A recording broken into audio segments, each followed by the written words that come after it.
মিজান ভাইয়ের আগমন শুভেচ্ছা স্বাগতম।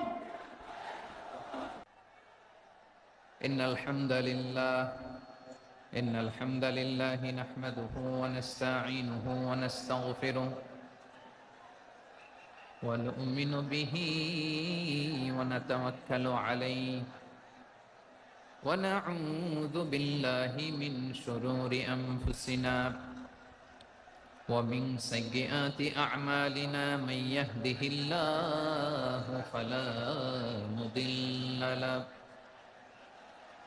ومن يضلل فلا هادي له أي فلن تجد له وليا مرشدا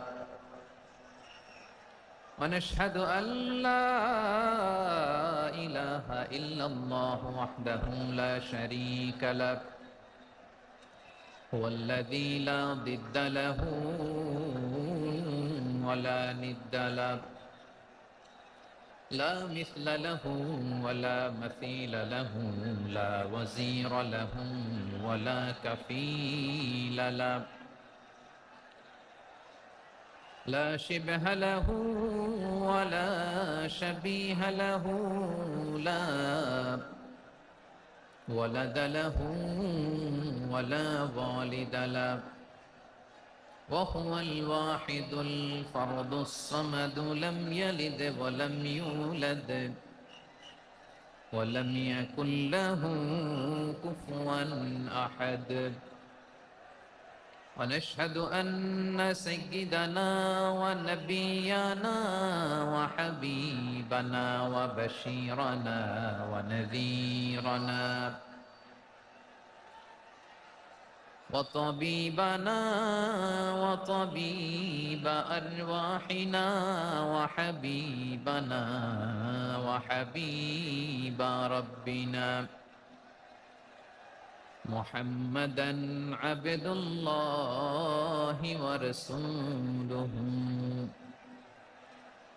أرسله بالحق بشيرا ونذيرا وداعيا إلى الله بإذنه وسراجا منيرا أما بعد فقد قال الله تعالى في كلامه المجيد وفي فرقانه الحميد أعوذ بالله من الشيطان الرجيم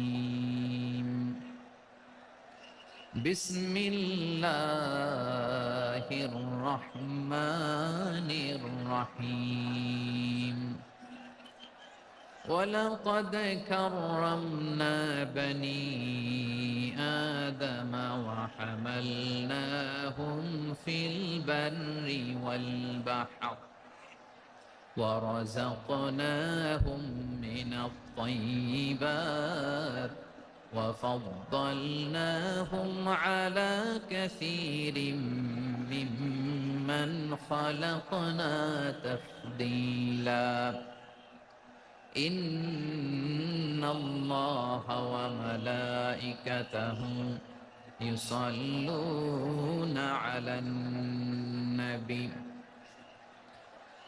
يا أيها الذين آمنوا صلوا عليه وسلموا تسليما اللهم صل على محمد وعلى آل محمد كما صليت على إبراهيم وعلى آل إبراهيم إنك حميد مجيد اللهم بارك على محمد وعلى آل محمد كما باركت على إبراهيم وعلى آل إبراهيم إنك حميد مجيد সকল প্রশংসার মালিককে, সকল ক্ষমতার উৎসকে। কেউ যেটা পারে না পারে কে, কেউ যেটা দেখে না দেখে কে? সে আল্লাহর দরবারে আমরা শুকর গুজার হচ্ছি। আমরা সবাই পড়ছি কালিমাতুশ শুকর, আলহামদুলিল্লাহ। সবাই একসাথে গলা ছেড়ে দিয়ে আওয়াজ করে পড়ুন, রব্বানা লাকাল হামদ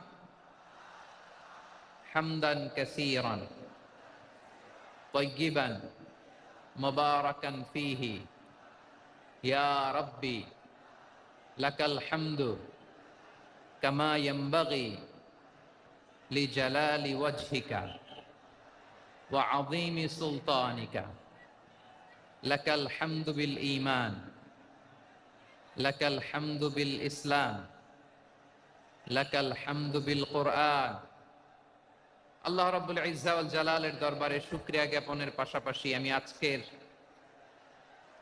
এই প্রোগ্রামের অর্গানাইজিং কমিটিকে অন্তরের অন্তঃস্থল থেকে ধন্যবাদ জানাতে চাই যে আদ-দ্বীন ফাউন্ডেশন অথরিটি তারা 3 দিন ব্যাপী যশোরের ফুলের হাটে এরকম চমৎকার, গুছানো, ওয়েল অর্গানাইজড একটা তাফসীরুল কোরআনের প্রোগ্রামের আয়োজন করেছে।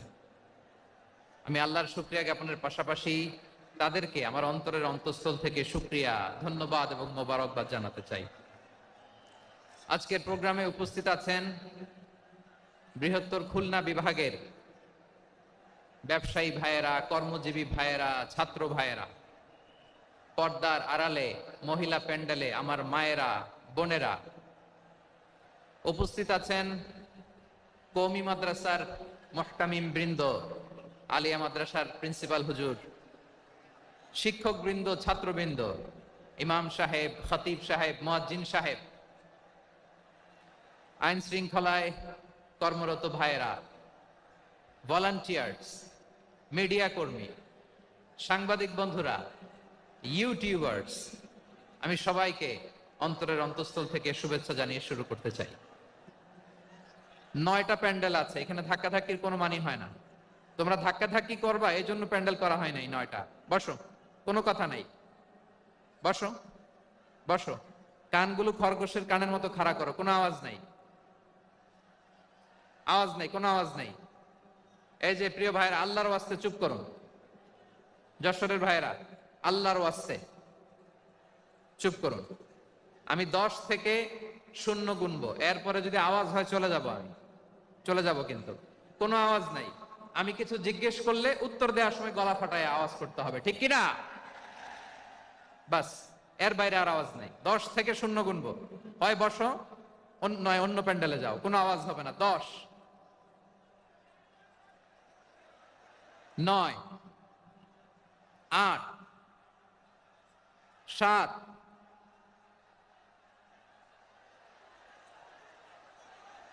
6, 5, 4,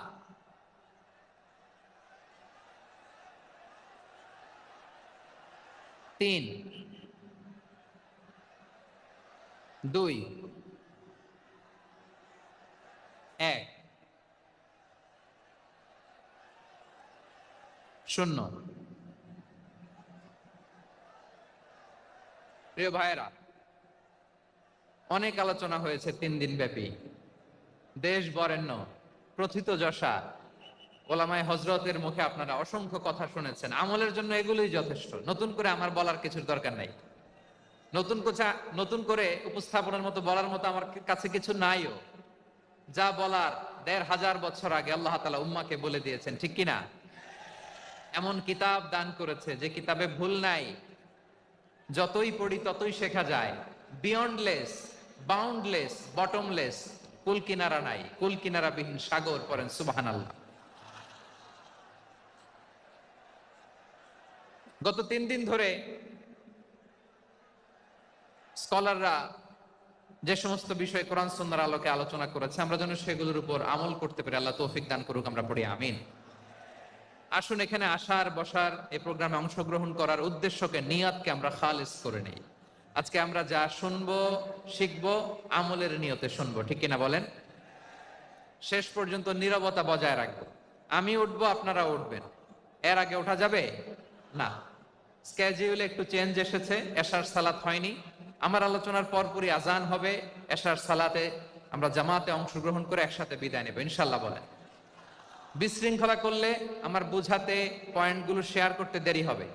আর এই যে এরকম নীরব নিস্তব্ধ থাকলে সুবিধা হবে। আল্লাহর ওয়াস্তে বি স্মার্ট। জায়গা না হলে চলে যাবেন, আওয়াজ করবেন না। ভলান্টিয়াররাও আওয়াজ নয়, ইশারা ইঙ্গিতে।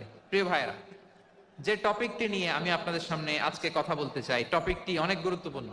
টপিকটি হচ্ছে হিউম্যান রিসোর্স ডেভেলপমেন্ট, মানব সম্পদ উন্নয়ন। কারণ আল্লাহ তাআলা আমাদের যা দেখ আর না দেখে এটা দিছে। মানুষ আর মানুষ, 18 কোটি মানুষ, ঠিক কিনা?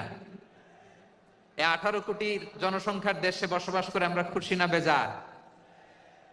খুশি হইতে হবে, বেজার হইেন না। জাপানের খবর জানেন? তাদের গ্রোথ রেট নিচের দিকে, উল্টো। জনসংখ্যা নাই, বাচ্চা নিলে, সন্তান নিলে গভর্নমেন্ট তাদের টাকা দেয়। আমাদেরকে আল্লাহ তাআলা দয়া করে মায়া করে এই সম্পদটা দিয়েছেন। এই মানব সম্পদকে যেন আমরা কাজে লাগাই ইনশাআল্লাহ। পড়েন সবাই। হিউম্যান রিসোর্স ডেভেলপমেন্ট অনেক জনগুরুত্বপূর্ণ বিষয়, খুব সেনসিটিভ বিষয়।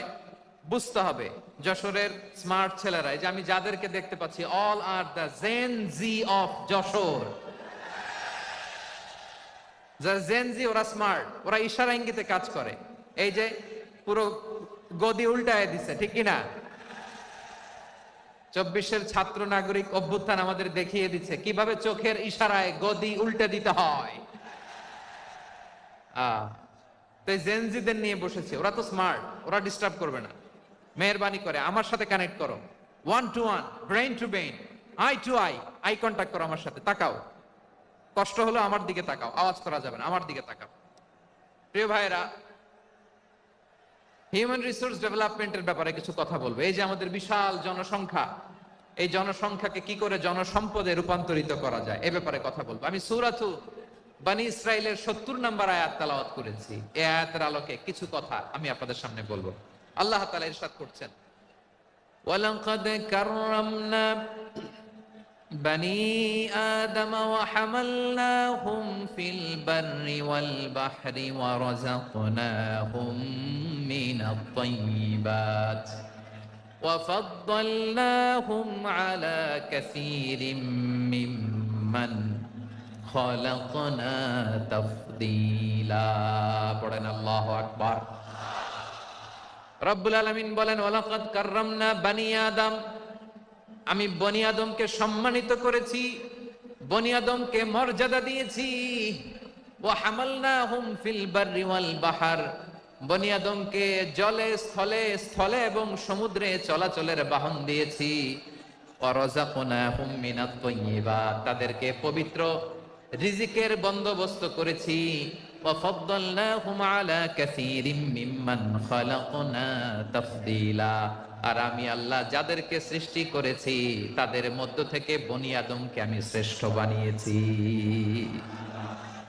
আমরা শ্রেষ্ঠ, আমরা আশরাফুল মাখলুকাত। আমরা কি? এই যে এমনি চিল্লাচিল্লি করে, জিজ্ঞেস করলে বলে না। আমরা আশরাফুল মাখলুকাত। আমরা কি?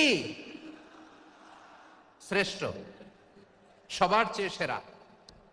আমাদের মতো করে আল্লাহ কাউকে বানায় নাই। 2 পায়ে ভর করে, শির দ্বারা এরকম স্ট্যান্ড রেখে মাথা উঁচু করে দাঁড়াতে পারে এরকম কোন প্রাণী পৃথিবীতে আছে? এজন্য আল্লাহ বলেন, ওয়ালাকাদ কাররামনা বনী আদম, আমি বনী আদমকে সম্মানিত করেছি, তাদেরকে আমি মর্যাদা দিয়েছি। তাদেরকে আমি যত মর্যাদা দিয়েছি আমার কোন সৃষ্টিকে এত মর্যাদা দেই নাই। পড়েন সুবহানাল্লাহ। I have dignified the status of the sons of Adam. আদমের সব সন্তানের মর্যাদা আমি বাড়িয়েছি। আল্লাহ এখানে বলেননি ওয়ালাকাদ কাররামনাল মুমিনিন, আমি মুমিনের মর্যাদা বাড়িয়েছি, বলেছেন? আল্লাহ এখানে বলেন নাই ওয়ালাকাদ কাররামনাল মুসলিমিন, আমি মুসলিমের মর্যাদা বাড়িয়েছি। আল্লাহ বলেছেন ওয়ালাকাদ কাররামনা বনী আদম, আমি বনী আদমের সম্মান বাড়িয়েছি। হোক সে মুমিন কিংবা কাফের, মুসলিম কিংবা মুশরিক, আস্তিক কিংবা নাস্তিক, আরব কিংবা অনারব, যেই হোক না কেন, আদম সন্তান সবগুলার মর্যাদা বাড়ায় দিয়েছে কে? সবার মর্যাদা আল্লাহ বাড়িয়েছে। মানুষ হিসেবে মর্যাদা। বিশ্বনবী ইসলাম ইহুদির লাশ দেখে দাঁড়িয়ে গেলেন। কার লাশ? আমার যশোরের ভাইয়েরা আওয়াজ করে বলুন, কার লাশ? ইহুদির লাশ দেখে দাঁড়ায় গেলেন। সাহাবারা বললেন, ইয়া রাসূলুল্লাহ, আপনি দাঁড়ালেন যে, এটা তো ইহুদির লাশ। বিশ্বনবী বললেন, আওয়ালাইসাত নাফসান, এটা কি মানুষ নয়? এটা হোক ইহুদি হোক খ্রিস্টান, এটা তো মানুষ। আমি মানুষ দেখে দাঁড়িয়েছি। আই স্যালিউট দ্য হিউম্যানিটি, আমি মানবতাকে সম্মান করেছি। পড়েন সুবহানাল্লাহ। তাহলে এই জমিনে মানুষের মর্যাদা বেশি, হোক আস্তিক হোক নাস্তিক, হোক মুমিন কিংবা কাফের। আদমের সন্তান হলে, মানুষ হলেই তার মর্যাদা বাড়িয়েছে কে? আমার কলিজার টুকরা যশোরের ভাইয়েরা, মানুষের মর্যাদা আল্লাহ এত বাড়িয়েছেন, মানুষ জীবিত থাকলেও যেমনি মর্যাদাবান, মরে গেলেও মর্যাদাবান। সুবহানাল্লাহ পড়েন। মানুষ মরে গেলে এই ডেড বডিটা কি হয়? পচে যায়, গলে যায়, মাটির সাথে মিশে যায়। তাই বলে আপনি ডেড বডির সাথে যাচ্ছে তাই করতে পারবেন না? পারবেন? কেউ যদি অন্যায় করে, তাকে যদি আপনি শাস্তির আওতায় আনেন, যা মনে চায় করতে পারবেন না। তারা আগুন দিয়ে পোড়াতে পারবেন না, নাক কাটতে পারবেন না, কান কাটতে পারবেন না, অঙ্গ বিকৃতি করতে পারবেন না। কারণ মানব জাতির মর্যাদা স্বয়ং দিয়েছে কে? ডেড বডি পচে যাবে, গলে যাবে। তারপরে ইসলাম বলে, না খবরদার, এই মরা লাশটারও একটা মর্যাদা আছে না নাই? ইসলাম বলে এই লাশটা গলে যাবে, পচে যাবে, কিন্তু এটার অমর্যাদা করো না। কর্পূর দিয়ে, খেজুর পাতা দিয়ে এটাকে ওয়ার্ম ওয়াটার দিয়ে, গরম পানি দিয়ে ধৌত করো। সাদা শুভ্র ধবধবে কাপড় দিয়ে লাশটাকে তুমি কাভার করো। তারপরে খাটিয়ার মধ্যে লাশটাকে রেখে বিশাল একটা প্রোগ্রাম করো, একটা ফিউনারাল প্রোগ্রাম করো।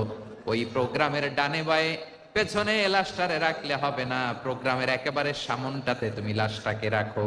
সুবহানাল্লাহ। একটা ফিউনারাল প্রোগ্রাম করতে হবে, তাকে শেষ বিদায় জানাতে হবে, যেটাকে আমরা জানাজা বলি। কি বলি? জানাজা মানে মাইয়েতের জন্য দোয়া, তার জন্য দোয়া করা হয়। তাকে একটা সিস্টেমেটিক অর্ডারে কবরে রাখা হয়, সুন্দরভাবে সেটাকে কবরস্থ করা হয়, মাটি দেয়া হয়, পানি দেয়া হয়। তার মানে মরে গেলেও মানুষের সম্মান বাড়ায় দিয়েছে কে? এজন্য আল্লাহ বললেন, ওয়ালাকাদ কাররামনা বানি আদম, বনি আদমের সম্মান মর্যাদা আমি আল্লাহ বাড়িয়ে দিয়েছি। মানুষের সম্মানে তুমি কখনো আঘাত করো না, ঠিক কি না? তাহলে ভাই, প্রথম মেসেজ হচ্ছে, the first and foremost message tonight to the people of জাসর। আল্লাহ বলেন, I have dignified the status of son of আদম।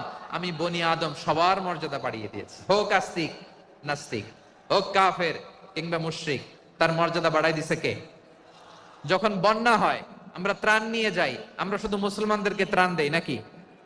হ্যাঁ, আমরা মুসলমানকেও দেই, অমুসলমানকেও দেই, হিন্দুকেও দেই, বৌদ্ধকেও দেই। যেখানেই মানবতা বিপন্ন, সেখানে ইসলামের হেল্পিং হ্যান্ড আছে না নাই? সুবহানাল্লাহ। কি দিন আমরা পেয়েছি, কি বিধান আমরা পেয়েছি। ওয়ালাকাদ কাররামনা বানি আদম, আমি বনি আদমকে সম্মানিত করেছি। এরপর আল্লাহ বললেন, ওয়া হামালনাহুম ফিল বাররি ওয়াল বাহর, মানুষকে স্থলে এবং সমুদ্রে চলাচলের বাহন আমি দিয়েছি। স্থলে কিভাবে চলবে, জলে কিভাবে চলবে, এই বাহনের ব্যবস্থা করেছে কে? এই জেনজি, এই সামড়া, ইরাম করতেছো কিসের জন্য? হ্যাঁ, ইরাম করলে চলবি? হ্যাঁ, বস বস বস বস। আওয়াজ করতেছো কেন? দিবানা, কথা বলতে দিবানা আমাকে? এইটা বুঝি তোমাদের ভালোবাসার নমুনা? তোমাদের ভালোবাসার কারণে যদি আমি কোথাও দাঁড়াতেই না পারি, কোথাও বসতে না পারি, কোথাও দুটা কথা বলতে না পারি, এই ভালোবাসা দিয়ে কি হবে আমার? বরং ঘামতে ঘামতে ঘর্মাক্ত হব, রক্তাক্ত হব। কিন্তু সেন্ট্রাল থেকে, সেন্ট্রালি যে ইনস্ট্রাকশন আসবে, সেই ইনস্ট্রাকশনের এক চুল আমরা ডানে বায়ে যাব না। এইটা গণজাগরণের জন্য এইটা দরকার, ইসলামী বিপ্লবের জন্য এইটা দরকার। তো আধা ঘন্টা ধরে যদি তোমাদেরকে থামানোই না যায়, এই লস্কর দিয়ে আমি কি করব? আল্লাহর ওয়াস্তে নো নো নো স্লোগান, চুপচাপ একেবারে আমার দিকে তাকাও। আল্লাহ বললেন, ওয়া হামালনাহুম ফিল বাররি ওয়াল বাহর, জলে স্থলে আমি চলাচলের যানবাহনের ব্যবস্থা করেছি। আমরা স্থলে ঘোড়ার উপরে চড়ি, উটের উপরে চড়ি, গাড়ির উপরে চড়ি। এই যে গাড়ির ইঞ্জিন বানাইছি আমরা, এটার মেধা দিয়েছে কে? আবার সাগরের মধ্যে আমরা নৌযান, জলযান, বড় বড় জাহাজ দিয়ে এক মহাদেশ থেকে আরেক মহাদেশ যাই, এক দেশ থেকে মালামাল গুলো আরেক দেশে পাঠাই। সাগরের ভেতরে নৌকাগুলোরে ধরে রাখলো কে? والفلك التي تجري في البحر بما ينفع الناس। মানুষের উপকার আছে এরকম সরঞ্জামাদি নিয়ে সাগরের উপরে বিশাল বিশাল জলযানগুলো চলে, এগুলো ডুবে যায় না, কাত হয়ে যায় না, পড়ে যায় না। এগুলোকে স্থিতিস্থাপকতাকে ঠিক করে রাখলো কে? আপনারা জাহাজ দেখেছেন? জাহাজ, হ্যাঁ, বাড়ি চট্টগ্রাম হইলে দেখতে পারতেন। দেখছেন? বিশাল বিশাল জাহাজ, বিশাল জাহাজ মালামাল নিয়ে এক মহাদেশ থেকে আরেক মহাদেশে যায়। গত মাসে আমার জাপান সফর ছিল। এই যে বাংলাদেশে যে গাড়িগুলো চালান, বেশিরভাগ গাড়ি আসে কিন্তু জাপান থেকে। হাজার হাজার গাড়ি একটা জাহাজ বহন করতে পারে, হাজার হাজার গাড়ি। এটাতে সাগরের মধ্যে ভাসাইলো কে? সবাই বলুন, ভাসালো কে? হাজার হাজার গাড়ি নিয়ে জাপানিজ গাড়িগুলো আমাদের চট্টগ্রামের এয়ারপোর্টের বন্দরে ভিড়ে। যুক্তরাষ্ট্রে আমি দেখেছি বিশাল বিশাল জাহাজ। আপনারা টাইটানিক জাহাজের নাম শুনেছেন? টাইটানিকেরও 8 গুণ 10 গুণ বড়। সুবহানাল্লাহ কইবেন না? টাইটানিক জাহাজের 8 গুণ 10 গুণ বড় একটা জাহাজ আছে, আইকন অফ দ্য সি। আমি দেখে এসেছি। রয়্যাল ক্যারিবিয়ান দেখে এসেছি। সাগরের সামনে জেটিতে যখন দাঁড়ালাম, জাহাজটা যখন যায়, আমার মনে হচ্ছে একটা শহর, গোটা শহর, the entire city is floating on the water. পুরো একটা শহর মনে হয় পানির উপর দিয়ে ভেসে যাচ্ছে। পড়েন সুবহানাল্লাহ। এই যে আইকন অফ দ্য সি, এই ক্রুজ, এই জাহাজটা, এটার ভেতরে স্টেডিয়াম আছে। কিসের ভিতরে স্টেডিয়াম? কথা বুঝে নাই বোধহয়। স্টেডিয়াম কিসের ভিতর? সুইমিং পুল আছে, শপিং মল আছে, রেস্টুরেন্ট আছে, ক্লাব আছে, 3000 4000 রুম বিশিষ্ট, কক্ষ বিশিষ্ট হোটেল আছে। এই সবগুলোর নিয়ে এগুলো চলে সাগরের এই দোলার মধ্যে, জলোচ্ছ্বাসের মধ্যে। এই সাগরের ভেতরে এই জাহাজগুলোর ভাষায় রাখছে কে? সূরাত আর-রহমান আল্লাহ তাআলা বললেন, ওয়ালাহুল জাওয়ারিল মুনশাআতু ফিল বাহরি কাল আ'লাম ফাবিআইয়ি আলা, সবাই পড়েন, ফাবিআইয়ি আলাই রাব্বিকুমা তুকাযযিবান। পাহাড় সম বড় বড় জাহাজগুলো মাল বোঝাই করে সাগরের মধ্যে ভেসে বেড়ায়। এগুলো দিয়ে মালামাল বহন করা যায়, মানুষরা এক দেশ থেকে আরেক দেশে যায়। এই জাহাজগুলোর সাগরের ভেতরে ভাসায় রাখলো কে? এই আয়াতের ভেতরে আল্লাহ তাআলা সূরাত বনী ইসরাঈলের এই চমৎকার আয়াতের ভেতরে আল্লাহ তাআলা বেসিক্যালি মানব জাতির প্রতি তার 4টি স্পেশাল অনুগ্রহের কথা বলেছেন। কয়টি? 2টা বলে ফেলছি। 1 নাম্বার, ওয়ালাকাদ কাররামনা বনী আদম, আমি বনী আদমের সম্মান বাড়াইছি। নাকি মুসলমানদের? নাকি মুসল্লিদের? কার সম্মান বাড়িয়েছি? বনী আদমের। তাহলে human dignity, the first part of the verse talks about the human dignity. 2 number অংশে আল্লাহ তাআলা বললেন, ওয়া হামালনাহুম ফিল বাররি ওয়াল বাহর, স্থলে এবং সমুদ্রে আমি তাদের জন্য চলাচলের বাহন দিয়েছি। সুবহানাল্লাহ। তার মানে smooth movement on land and sea, জলে এবং স্থলে যাতে আমরা স্মুথলি মুভ করতে পারি আল্লাহ তাআলা দিয়েছেন। 3 নাম্বার আল্লাহ তাআলা বললেন, ওয়া রাযাকনাহুম মিনাত তাইয়্যিবাত, মানুষের জন্য আমি পবিত্র রিজিকের ব্যবস্থা করেছি। জলে এবং স্থলে যত প্রাণী আছে সবগুলা প্রাণীকে রিজিক দেয় কে? আমাদেরকে রিজিক দেয় কে? সাগরের মাছগুলোকে, বড় বড় তিমি মাছগুলোরে রিজিক দেয় কে? বাতাসের মধ্যে ভেসে বেড়ানো বড় বড় পাখিগুলো, স্ক্যান্ডিনেভিয়ান কান্ট্রি থেকে লক্ষ লক্ষ কোটি কোটি পাখিগুলো যে এক দেশ থেকে আরেক দেশে ট্রান্সফার হয়, এগুলোর রিজিক দেয় কে? রব্বুল আলামিন বলেন, ওয়ামা মিন দাব্বাতিন ফিল আরদি ইল্লা আলাল্লাহি রিজকুহা ওয়া ইয়ালামু মুস্তাকাররাহা ওয়া মুস্তাওদাআহা কুল্লুম ফি কিতাবিম মুবিন। আল্লাহু আকবার। রব্বুল আলামিন বলেন, ভূপৃষ্ঠে বিচরণশীল যত প্রাণী আছে সব প্রাণীগুলোকে আমি আল্লাহ আমার নিজের কুদরতে রিজিকের বন্দোবস্ত করি। এই প্রাণীগুলো কোথায় থাকে, কোথায় যায়, সব জায়গায় আমি রিজিক পৌঁছে দেই। রিজিক কেউ দিতে পারে না, রিজিকের মালিক কে? রিজিকের মালিক তিনি আল্লাহ। এজন্য আল্লাহ তাআলা বললেন, ওয়ারাযাকনাহুম মিনাত তাইয়্যিবাত। এরপরে আল্লাহ বললেন, ওয়াফাদ্দালনাহুম আলা কাসীরিম মিম্মান খালাকনা তাফদীলা। আমি যত প্রাণী সৃষ্টি করেছি সকল প্রাণীর মধ্যে মানুষের মর্যাদা শ্রেষ্ঠত্ব আমি দিয়েছি। সুবহানাল্লাহ পড়েন। তাহলে এক নম্বরে আল্লাহ বললেন আমি বনি আদমের মর্যাদা বাড়ালাম। এরপরে বললেন স্থলে এবং সমুদ্রে চলাচলের জন্য যানবাহন দিলাম। 3 নম্বরে আল্লাহ বললেন পবিত্র রিজিকের ব্যবস্থা করে দিলাম। এরপরে আল্লাহ বললেন যত প্রাণী আছে, সৃষ্টি আছে, সবগুলার উপরে আমি মানুষকে শ্রেষ্ঠত্ব দিলাম। সুবহানাল্লাহ। তাহলে সবচেয়ে বেশি শ্রেষ্ঠত্ব মানুষের। কার? মানুষের। শুধু তাই নয় প্রিয় ভাইরা, আকাশ এবং জমিনে যা কিছু আছে সবকিছু মানুষের জন্য, মানুষের কল্যাণে, মানুষের প্রয়োজনে, মানুষের বশীভূত করে সৃষ্টি করেছেন কে? রব্বুল আলামিন বলেন, হুয়াল্লাযী খালাকা লাকুম মা ফিল আরদি জামিআ।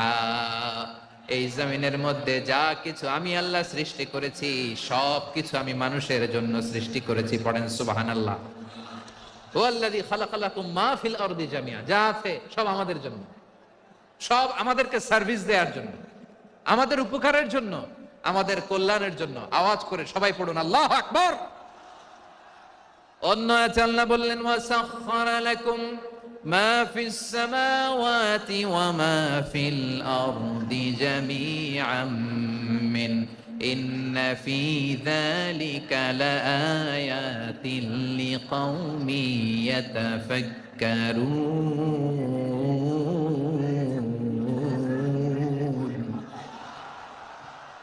প্রথম আয়াতে আল্লাহ বললেন জমিনে যা আছে সব তোমাদের কল্যাণে আমি সৃষ্টি করলাম। এরপরে আল্লাহ বললেন আকাশেও যা আছে সব তোমাদের জন্য সৃষ্টি করলাম, তোমাদের অনুগত বানিয়ে দিলাম। পড়েন সুবহানাল্লাহ। মানুষের কি ব্রেইন দেখেন, মানুষ জমিন ছেড়ে আকাশে চলে যায়। পাখি দেখে মানুষের শখ হলো পাখি যেহেতু উঠতে পারে আমরাও পারবো। অরবিল রাইট, উইলবার রাইট, 2 ভাই মিলে আঁকাঝোঁকা করতে করতে করতে করতে প্লেন বানায় ফেললো। কোন সুবহানাল্লাহ। এখন পাখিও ওরে, আমরাও ওরি। এরপরেই মানুষের কৌতূহল থামে না এখানে। মানুষ চলে গিয়েছে চাঁদে। কোথায় গেছে? এখন কিন্তু চাঁদে জমি বিক্রি হয় জানেন। পৃথিবী নিয়ে মারামারি শেষ, রাশিয়া আমেরিকা এখন ধরছে চাঁদ আর মঙ্গল গ্রহ। এখন চাঁদে জমি বিক্রি হয়, মঙ্গলে জমি বিক্রি হয়। এই চাঁদ, মঙ্গল, বৃহস্পতি, শনি সব আল্লাহ তাআলা আমাদের জন্য বানিয়েছেন। সুবহানাল্লাহ পড়েন।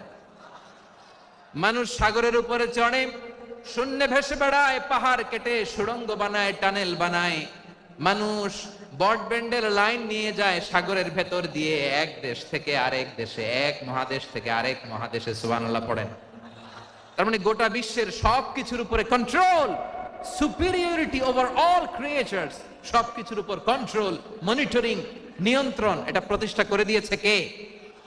এজন্যই মানুষের শ্রেষ্ঠত্ব।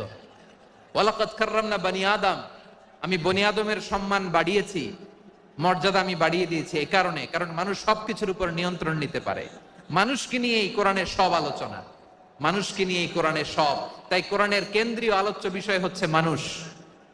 কোরআনের কেন্দ্রীয় আলোচ্য বিষয় কি? যশোরের ভাইয়েরা বুঝে থাকলে সবাই বলবেন কোরআনের কেন্দ্রীয় আলোচ্য বিষয় কি? এই যে আমি মূল আলোচনায় যাচ্ছি এখন। কেন মানুষ কোরআনের কেন্দ্রীয় আলোচ্য বিষয়? যশোর আওয়াজ করে বলো, কোরআনের কেন্দ্রীয় আলোচ্য বিষয় কি? মানুষ। এই মানুষ কোরআনের কেন্দ্রীয় আলোচ্য বিষয়। মানুষকে আল্লাহ স্বাধীনতা দিয়েছেন। ফামান শাআ ফালিউমিন ওয়া মান শাআ ফালিয়াকফুর। চাইলে মুমিন হতে পারো, চাইলে কাফের হতে পারো, তোমার ইচ্ছা। তবে জেনে রাখো মুমিন হলে পাবা জান্নাত, কাফির হলে পাবা জাহান্নাম। নাও দ্য ডিসিশন ইজ ইয়ার্স, সিদ্ধান্ত তোমার, জান্নাতে যাবা না জাহান্নামে যাবা। যশোরের ভাইয়ের আওয়াজ করে বলুন, কই যেতে চান, জান্নাতে না জাহান্নামে? ডান দিকে না বাম দিকে? ডানপন্থী না বামপন্থী? চিল্লা চিল্লি না চুপচাপ? চুপচাপ কয়ে আবার চিল্লাচিল্লি শুরু করেছে। মাশাআল্লাহ, গুরুত্বপূর্ণ কথা বাকি আছে, আমাকে সহযোগিতা করতে হবে। মাশাআল্লাহ, এই তো ঠান্ডা হয়েছে। হ্যাঁ, ঠিক আছে ঠিক আছে ঠিক আছে। মানুষকে আল্লাহ এত স্বাধীনতা দিয়েছেন, মানুষ চাইলে অনেক ভালো হইতে পারে। ভালোর রাস্তাও খোলা, খারাপ হওয়ার রাস্তাও খোলা। ভালো হইলে মানুষ অনেক ভালো, খারাপ হইলে অনেক খারাপ।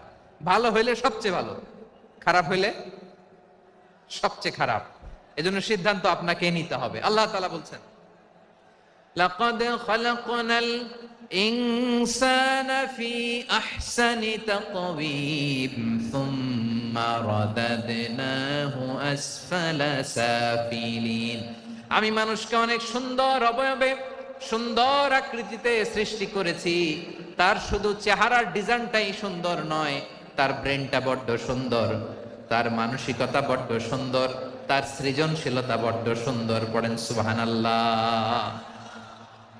আমাদের চেহারা, অবয়ব, ডিজাইন যে সুন্দর তা না, আমাদের ব্রেনটা অনেক সফিস্টিকেটেড ব্রেন, অনেক সফিস্টিকেটেড। এই 1.5 কেজি ব্রেন ইউজ করে মানুষ গোটা বিশ্বে সভ্যতা বিনির্মাণ করেছে, ঠিক কিনা? এই ব্রেন আল্লাহ তাআলা আমাকে দিয়েছে। এটারে কাজে লাগালে, আপনার 6 সেন্স কাজে লাগালে আপনি অনন্য মানুষ হয়ে উঠবেন, মহামানবে রূপান্তরিত হবেন। মানুষ হতে পারে, চাইলেই মহামানব হতে পারে। আবার যদি মানুষ চায় খারাপও হতে পারে। আল্লাহ বললেন শুধু ভালোই না, ভালো হতে চাইলে অনেক ভালো তুমি হতে পারো, আবার খারাপ হতে চাইলে অনেক খারাপ তুমি হতে পারো। সুম্মা রাদাদনাহু আসফালা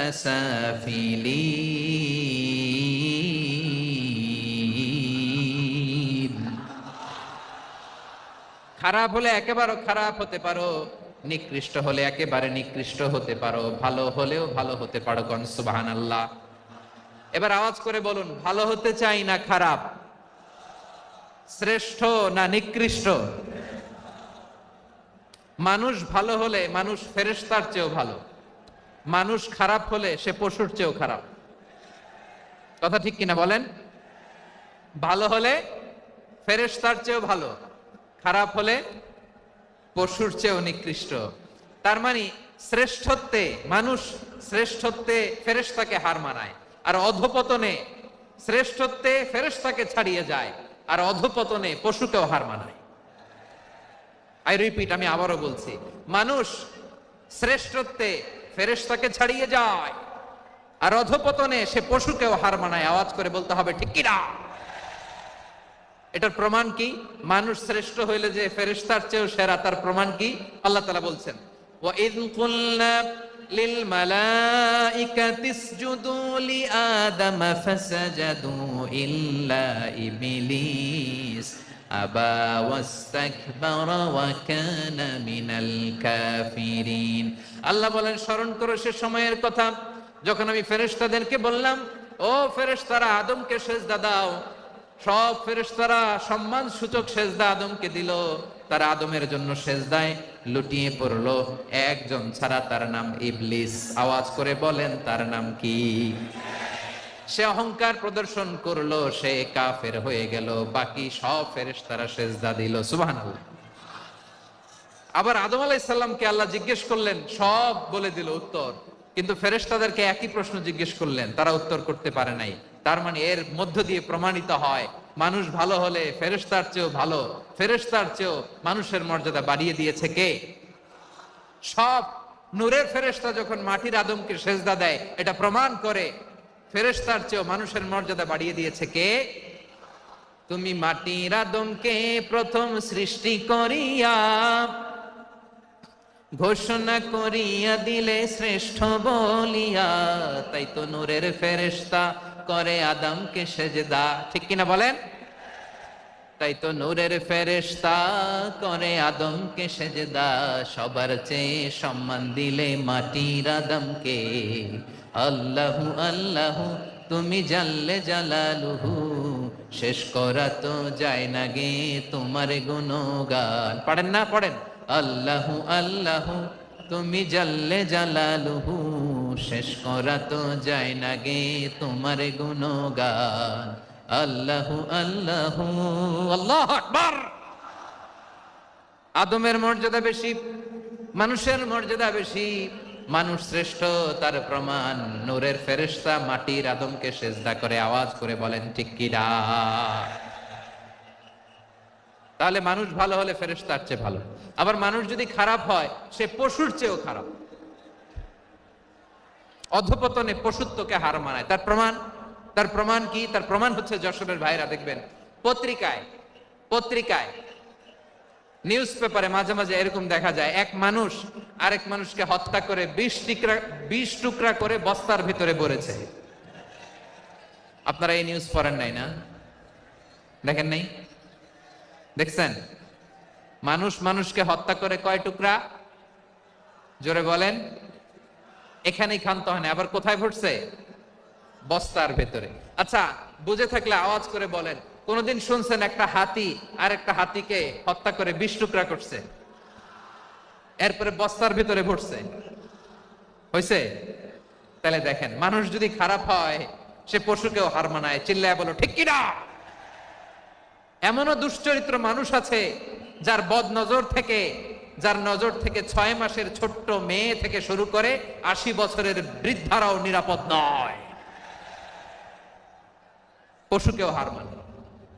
মানুষের ঘর জ্বালিয়ে পুড়ে মেসাকার করে দেয়, জনপদের পর জনপদ জ্বালায় দেয়। এরকম আছে না নাই?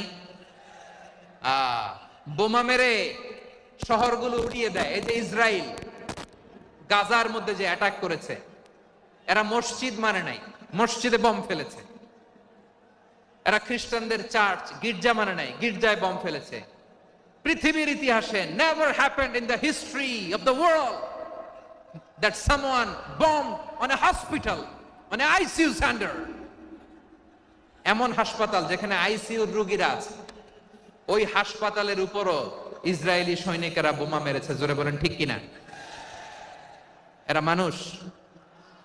আওয়াজ করে বলেন, এরা মানুষ না। প্রিয় ভাইয়েরা, চোখ কান নাক মুখ থাকলেই মানুষ না। যা সামনে দেখেন এগুলো সব মানুষ না, এগুলো জনসংখ্যা। এগুলো কি? সবাই বলুন, এগুলো কি? বাড়ছে জনসংখ্যা, কমছে মানুষ।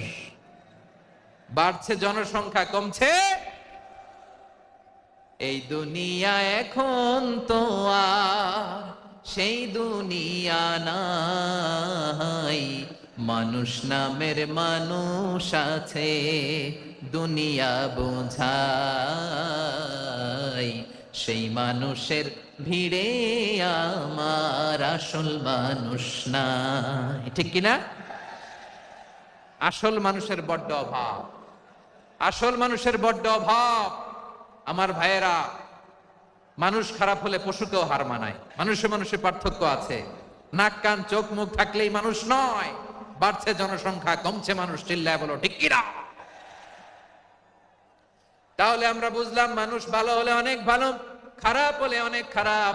ও আমার কলিজার টুকরা যশোরের ভাইয়েরা, আসুন না 3 দিন ব্যাপী এই তাফসিরুল কোরআনের ঐতিহাসিক প্রোগ্রাম থেকে আমরা সিদ্ধান্ত নেই, আমরা ভালো মানুষ হব নাকি খারাপ মানুষ হব। কলিজা থেকে, প্রাণ থেকে আওয়াজ করে সবাই বলুন, ভালো মানুষ নাকি খারাপ মানুষ? ভালো মানুষ হইতে হবে। ভালো মানুষ যারা জগৎটাকে এনলাইটেন করবে, যারা এনলাইটেন করবে, যারা সত্যের বীর সেনানী হয়ে দাঁড়াবে, যারা সত্যের পক্ষে কথা বলবে, যারা জালিমের মসনদকে ভেঙে খান খান করে দেবে। এরকম হওয়ার দরকার আছে না নাই? এরকম ভালো মানুষ আমরা হতে চাই কি চাই না? মানুষকে যত্ন নিলে মানুষ যে কত ভালো হয় আপনি কল্পনাও করতে পারবেন না। এই যে আপনাদের যশোরে যে ভালো ছেলেগুলো আছে, যে ভালো তরুণগুলো আছে, যে যুবকগুলো আছে, যে ভালো আলেমরা আছে, ভালো নেতারা আছে, সবাই যদি তাদের মতো হতো, পুরো যশোরটা একটা জান্নাতের টুকরা হয়ে যেত। আওয়াজ করে বলেন ঠিক কিনা? মানুষকে নার্চারিং করলে, মানুষকে পলিশ করলে, মানুষকে গ্রুমিং করলে, মানুষকে সঠিক তারবিয়া দিলে মানুষ অনন্য হয়ে ওঠে। প্রতিটি মানুষ অনন্য, আমি অনন্য, আপনি অনন্য, আমরা সবাই অনন্য। সুবহানাল্লাহ বলেন। মানুষকে আল্লাহ তাআলা দিয়েছেন অসীম ক্ষমতা, অসীম ক্ষমতা। সুবহানাল্লাহ। একটা মানুষ পারে না এমন কিছু নাই, একটা মানুষ পারে না এমন কিছু নাই। বিশ্বাস করতে হবে, মানুষ যা কল্পনা করতে পারে ওইটা মানুষ করে দেখাতে পারে। যশোরের ভাইয়ের, আই রিপিট, আমি আবারও বলছি, এই চিল্লাচিল্লি করলে আমার এই গুরুত্বপূর্ণ কথা তোমরা মিস করবা, মিস করবা। কপাল পড়া হয় না, আওয়াজ করে কপাল পড়া হবে না। আমার দিকে তাকাও। মানুষ, মানুষ যা কল্পনা করতে পারে সেটা মানুষ করে দেখাতে পারে। তুমি তোমার কল্পনার রাজ্যকে সাজাও, তোমাকে হারাতে পারে এমন কোন শক্তি আল্লাহর জমিনে নাই। তোমার কি শক্তি, কি সম্ভাবনা তুমি জানোই না মিয়া। তুমি এদিকে তাকাও কেন? তোমার রাস্তা তো ওই দূরে, তুমি কোথায় যাবে, আল্লাহ তোমার টেনে কোথায় নিয়ে যাবে তুমি কিছুই জানো না। প্ল্যান বিগ, ড্রিম বিগ, কল্পনার শক্তিকে বড় করো। মানুষ যা কল্পনা করতে পারে মানুষ তা করে দেখাতে পারে। মানুষের কাছে অসাধ্য কিছু নাই, মৃত্যু ছাড়া, অ্যাকসেপ্ট ডেথ, মৃত্যু ছাড়া মানুষ সবকিছুকে জয় করতে পারে। মৃত্যু ছাড়া যে কোনো অসাধ্যকে সাধন করার ক্ষমতা মানুষকে দিয়ে দিয়েছে কে? হারার জন্য তোমার জন্মই হয় নাই, তোমার জন্ম হয়েছে জিতার জন্য, বিজয়ের জন্য তোমার জন্ম। মানুষের শুরুটাই হয় বিজয় দিয়ে। যশোর, আওয়াজ করে বলো, মানুষের শুরু হয় কি দিয়ে? আমরা যখন আমার পিতার পৃষ্ঠদেশে ছিলাম, পিতার পৃষ্ঠদেশ থেকে শুক্রাণু যখন মায়ের গর্ভদেশে যেয়ে পড়ে, কতটা শুক্রাণু ভ্রমণ শুরু করে জানো? 20 কোটি শুক্রাণু। একবার সিমেন আউট হলে সেখানে 20 কোটি শুক্রাণু থাকে, ভ্রমণ শুরু করে। ওই 20 কোটি শুক্রাণুর মধ্যে থেকে তুমি আমি আজকে এক বিকশিত শুক্রাণু মানব রূপে পৃথিবীতে এসেছি। সুবহানাল্লাহ। ওই 20 কোটি শুক্রাণুর প্রতিযোগিতায় সবাইরে পেছনে ফেলে সেদিন আমি সফল হয়েছিলাম, সেদিন আমি বিজয়ী হয়েছিলাম। সেদিন আমি এত ছোট ছিলাম, মাইক্রোস্কোপ দিয়েও আমার অস্তিত্ব টের পাওয়া যায় না। আমি এত তুচ্ছ ছিলাম, নগণ্য ছিলাম, আমার কান ছিল না, আমার চোখ ছিল না, আমার হাত ছিল না, আমার জন্য রিকমেন্ডেশন করার মতো মামু ছিল না, খালা ছিল না, কেউ ছিল না। তারপরেও ওই প্রতিযোগিতায়, ওই কম্পিটিশনে যখন আমারে কেউ হারাতে পারে নাই, আল্লাহর জমিনেও আমারে কেউ হারাতে পারে না। হারার জন্য তোমার জন্মই হয় নাই, তুমি আসছোই জিতার জন্য। সুবহানাল্লাহ। বিশ্বনবী বলেন, আন্নাসু মাআদিন কামাআদিনি যাহাবি ওয়াল ফিদ্দা খিয়ারুহুম ফিল জাহিলিয়াতি খিয়ারুহুম ফিল ইসলাম। Peoples are like mines of gold and silver.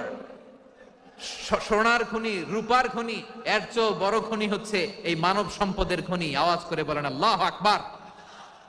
আল্লাহ তাআলা এই সম্পদ আমাদেরকে দিয়েছে। বিশ্বনবী বলেন, মানুষ হচ্ছে খনির মতো। খিয়ারুহুম ফিল জাহিলিয়াতি খিয়ারুহুম ফিল ইসলাম। জাহিলি যুগে যারা সেরা, ইসলামেও তারা সেরা। ইদা ফাকুহু, যদি তারা বুঝবান হয় তাহলে তাদেরকে সেরা বানায় দিবে কে? তাহলে মানুষের চেয়ে সেরা কেউ হতে পারে? মানুষের চেয়ে অনন্য কেউ হতে পারে? মানুষকে কেউ হারাতে পারে? আওয়াজ করে বলো, তোমাকে কেউ হারাতে পারবে? এই সাহস জাগছে আজকের আলোচনা থেকে। আমি তুমি অনন্য, আমাকে তোমাকে হারায় দেওয়া এত সহজ না, ঠিক কিনা? একটা কথা জীবনের সাথে সেট করে নিতে হবে, আমি জিতি নয় শিখি, আমি কখনো হারি না।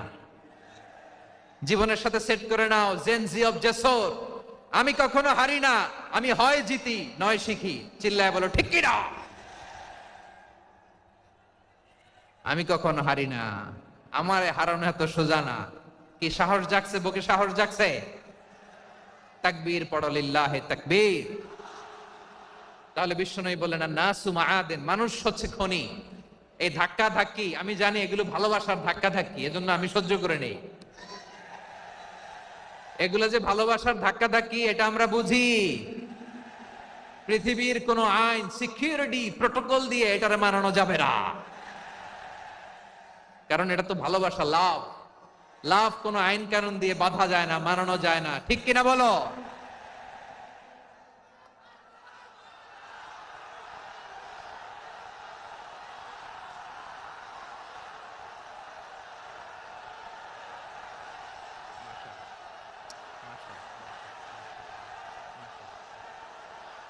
ঠিক আছে, বসুন বসুন বসুন। আল নাসু মাআদিন, মানুষ হচ্ছে খনি, এই খনির যত্ন নিতে হবে। আমার মা বাবা যারা এসেছেন, আপনার ছেলে মেয়ের যত্ন নেন। আপনার ছেলের মধ্যে যে কি পটেনশিয়াল আপনি জানেন না। আপনার এই ছোট্ট অবুজ ছেলেটাই আগামী দিনের শায়েখ আহমদুল্লাহ হবে। আপনার হেফজখানায় পড়া ওই ছোট্ট ছেলেটাই আগামী দিনের আল্লামা মামুনুল হক হবে। আপনার ওই ছেলেটা আমির হামজা হবে, আব্দুল হাই সাইফুল্লাহ হবে।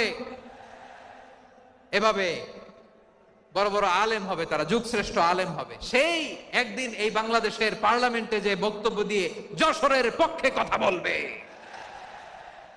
আপনি জানেন না, কাউকে ছোট করবেন না, আপনি ওর কনফিডেন্স আপনি কমাবেন না, আপনি কমাতে পারেন না। প্যান্ডেলে আমার যে মা বোনেরা আছেন, ছেলে মেয়েদেরকে কখনো ছোট করে কথা বলবেন না। ও যে কোথায় যাবে আপনি জানেন না, আপনি মা হয়ে তাকে সাহস দিবেন, তার কল্পনার জগৎটাকে সাজাতে তাকে উৎসাহিত করবেন, ঠিক কিনা বলেন? আর আমার প্যান্ডেলের আমার প্রিয় শ্রদ্ধাশীলা মায়েরা বোনেরা, আপনারা তো আরো দামি সম্পদ। বিশ্বনবী বলেন, আর দুনিয়া কুল্লুহা মাতা। আল্লাহ আল্লাহ আল্লাহ, বিশ্বনবীর কথার ওজন দেখেন। আর দুনিয়া কুল্লুহা মাতা ওয়া খায়রু মাতা'আদ দুনিয়াল মারআতু সালিহা। বিশ্বনবী বলেন, দুনিয়ায় যা দেখো সব আল্লাহর দেওয়া অ্যাসেট, মানে সম্পদ। আর এত অ্যাসেটের ভিড়ে সবচেয়ে শ্রেষ্ঠ সম্পদ হচ্ছে নেককার নারী। সুবহানাল্লাহ। ভাইয়েরা বোনের সাথে খারাপ আচরণ করো না, সন্তান মায়ের সাথে খারাপ আচরণ করো না। আমাদের মায়েরা আমাদের asset, they are our priceless asset. কারণ এই মায়েদের পেটে এসেছে আল্লাহর ওলিরা, এই মায়েদের পেটে এসেছে খান জাহান আলী, এই মায়ের পেটে এসেছে শাহজালাল ইয়ামানি, এই মায়ের পেটে এসেছে আল্লাহর সব নবীরা। নাকি নবীরা আকাশ থেকে ধপ করে জমিনে নেমে আসছে? মায়ের পেটে আসছে। এই মায়ের পেটগুলো খনি। আমার সম্মানিতা মায়েরা বোনেরা, নিজেকে ইসলাম দিয়ে সাজান, নিজেকে ইসলাম দিয়ে সাজান, নিজেকে পবিত্র রাখুন, নিজের আব্রু ইমান ইজ্জতের হেফাজত করুন, কোরআন পড়ুন, সুন্নাহ পড়ুন। আপনি জানেন না আপনার গর্ভে কে আসছে, কোন ক্ষণজন্মা পুরুষকে আল্লাহ তাআলা আপনার গর্ভে পাঠাবে আপনি জানেন না। মায়েরা নিজেদেরকে পবিত্র রাখুন, ইসলাম চর্চা করুন, কোরআন চর্চা করুন, নৈতিকতা দিয়ে নিজেকে সাজান। যশোরের জেনজি, নিজেদেরকে প্রস্তুত রাখো আগামীর বাংলাদেশের জন্য। নৈতিকতা, মোরালিটি, ভ্যালিউজ দিয়ে নিজেকে সাজাও, ইসলাম দিয়ে নিজেকে সাজাও। কারণ আগামীর বাংলাদেশ ইসলামের বাংলাদেশ। বাংলাদেশের আসল পরিচয় ইসলাম।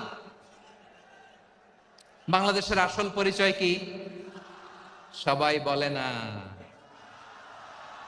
বাংলাদেশের আসল পরিচয় কি? এই ইসলাম নিয়ে আমরা সংসদ ভবন সাজাবো, রাজি আছি না নাই?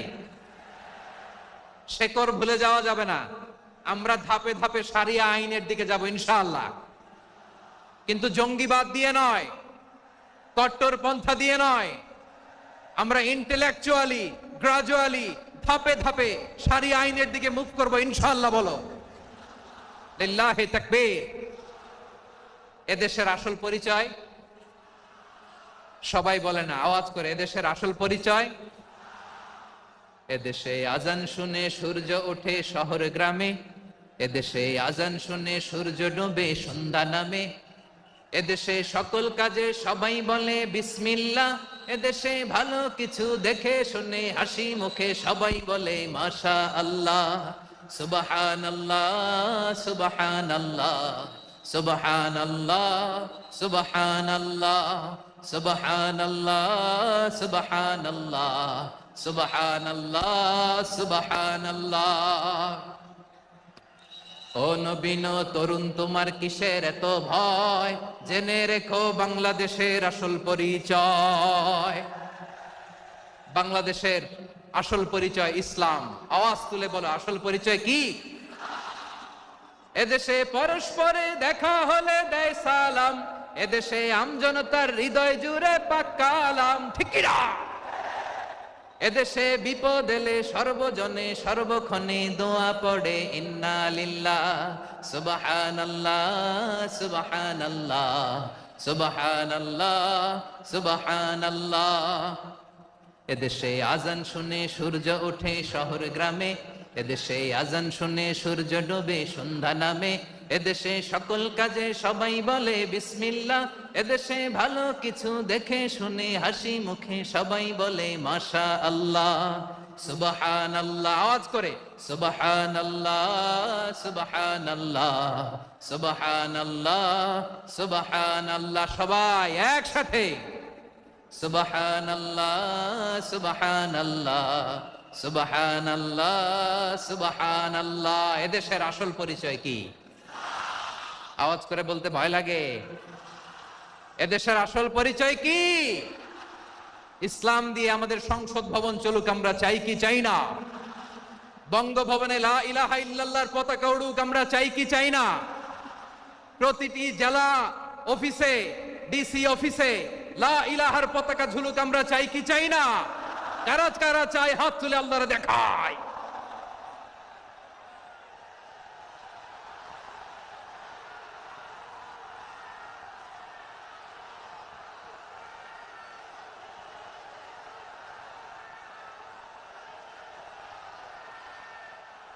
মাশাআল্লাহ মাশাআল্লাহ মাশাআল্লাহ মাশাআল্লাহ। যশোর, আওয়াজ করে বলো, ভালো মানুষ না খারাপ মানুষ? বুঝে বলছো তো? মানুষ ভালো হলে যে কত ভালো। এই মানুষকে যত্ন নিলে, মানুষকে মানুষ বানালে যে সে কি হতে পারে শুনবা? হ্যাঁ, নাকি মোনাজাত দিয়ে দিব? শুনবা?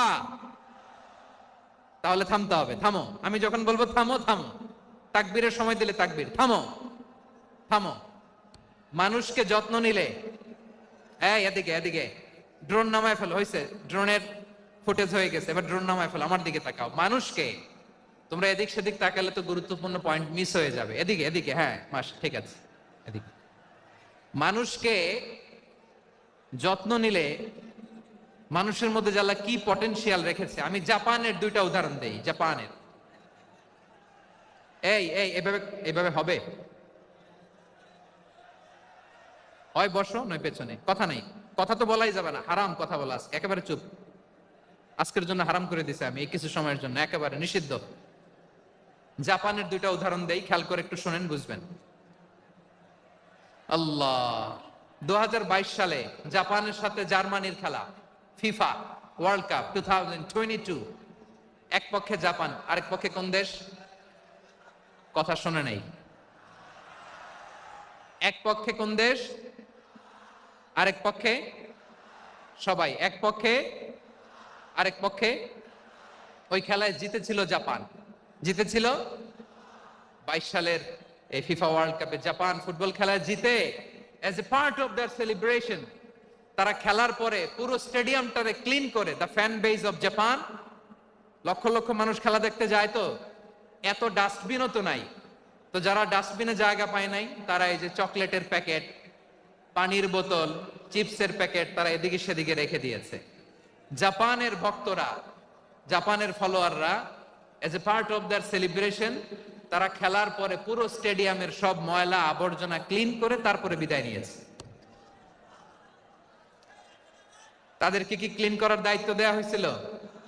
এই যশোর, জাপানের যে ছেলেরা খেলা দেখতে গেছিল, ওদেরকে কি ক্লিন করার দায়িত্ব দিছিল? তারা কি স্টেডিয়ামের পরিচ্ছন্নতা কর্মী? তাদের আকল, তাদের সিক্স সেন্স তাদেরকে বলেছে। ছোটবেলা থেকে জাপান গভর্নমেন্ট ওদেরকে এত পরিচ্ছন্নতা শেখায়, ক্লিনলিনেস অ্যাওয়ারনেস ক্যাম্পেইন করায়। ক্লাসে আমি দেখেছি, ক্লাসে নিজের বেঞ্চ নিজে মুছে, ক্লাসের মাঝখানে একটা সময় দেয়, নিজের টেবিল নিজে মুছে, নিজের ক্লাসরুমটা নিজে পরিষ্কার করে। রাস্তাঘাটে একটা ধুলা নাই, ময়লা নাই, একটা টিস্যু নাই। খেলার পরে গোটা বিশ্বকে তাক লাগিয়ে দিয়েছে। জাপানের ফ্যানরা সবার রেখে যাওয়া গার্বেজ, টিস্যু, বোতল পরিষ্কার করে তারপরে স্টেডিয়াম থেকে বিদায় নিয়েছে। আমরা কেন এমন হইতে পারলাম না? আমরা কেন এমন হইতে পারলাম না? জাপানের যারা এগুলো করছে ওদের 3টা করে চোখ না, চোখ তো 3টা জাপানা লাগো, জাপানা লাগো, হাত তো 4টা, কান তো 6টা। হ্যাঁ, নাকি আমার মতো 2 হাত 2 কানালা মানুষ? চোখে দেখলে ওটা মানুষ না। চিন্তা করছেন? তার মানে জাপানিজদেরকে যে গ্রুমিং করে শিখানোর মাধ্যমে পরিচ্ছন্ন বানানো গেছে, ওরা যেমনি মানুষ আমরাও মানুষ, আমাদের সন্তানদেরকে শেখালে তারাও পারবে, পারবে কিনা? 2 নম্বর উদাহরণ বলি, চট্টগ্রাম ফেনীতে যারা গিয়েছেন, মেঘনা গুমতি ব্রিজ প্রকল্প নাম শুনছেন? মেঘনা একটা ব্রিজ পার হওয়া লাগে, এই মেঘনা গুমতি, এখানে 3টা ব্রিজ কাঁচপুর সহ, এই 3টা ব্রিজের নির্মাণ কাজ, রেনোভেশনের কাজ দেয়া হয়েছিল জাপানের একটা কোম্পানিকে। কাকে? জাপানের কোম্পানি। নির্মাণ শেষে 738 কোটি টাকা বেঁচে গেছিল, এটা গভর্নমেন্টের হাতে দিয়ে তারা বিদায় নিয়েছে। কত টাকা? 738 কোটি টাকা। যত প্রাক্কলিত ব্যয় নির্ধারণ করা হয়েছে সব টাকা সরকার, তৎকালীন সরকার 2019-এর সরকার, কারা ছিল তো জানেন? এই 2019-এর সরকার তাদেরকে দিয়েছে। তারা রিনোভেশন নির্মাণ শেষে 738 কোটি টাকা অতিরিক্ত বেঁচে গেছিল, এটা আবার গভর্নমেন্টের হাতে বুঝাই দিয়ে তারা বিদায় নিচ্ছে। আমরা কেন এমন হইতে পারলাম না? জাপানের ওরাও মানুষ, আমরাও মানুষ, তার মানে মানুষে মানুষে পার্থক্য আছে না নাই? আচ্ছা, জাপানের 2টা উদাহরণ দিলাম, এবার আমার দেশের 2টা উদাহরণ দিব না?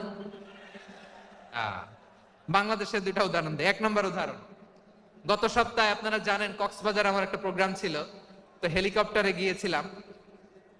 ফেনী জেলা যখন পার হচ্ছি, আমি দেখলাম 3টা উইন্ড মিল। উইন্ড মিল চিনেন তো? বিশাল পিলার, 3টা 4টা পাখা থাকে। বায়ু বিদ্যুৎ কেন্দ্র, বাংলাদেশের প্রথম বায়ু বিদ্যুৎ কেন্দ্র এটা, মুহুরী প্রজেক্ট বলে এটা সম্ভবত, মুহুরী প্রজেক্ট। তো সাগরের বাতাসের ঝাপটায় এটা ঘুরে এনার্জি হয়, ইলেকট্রিসিটি উৎপাদন হয়।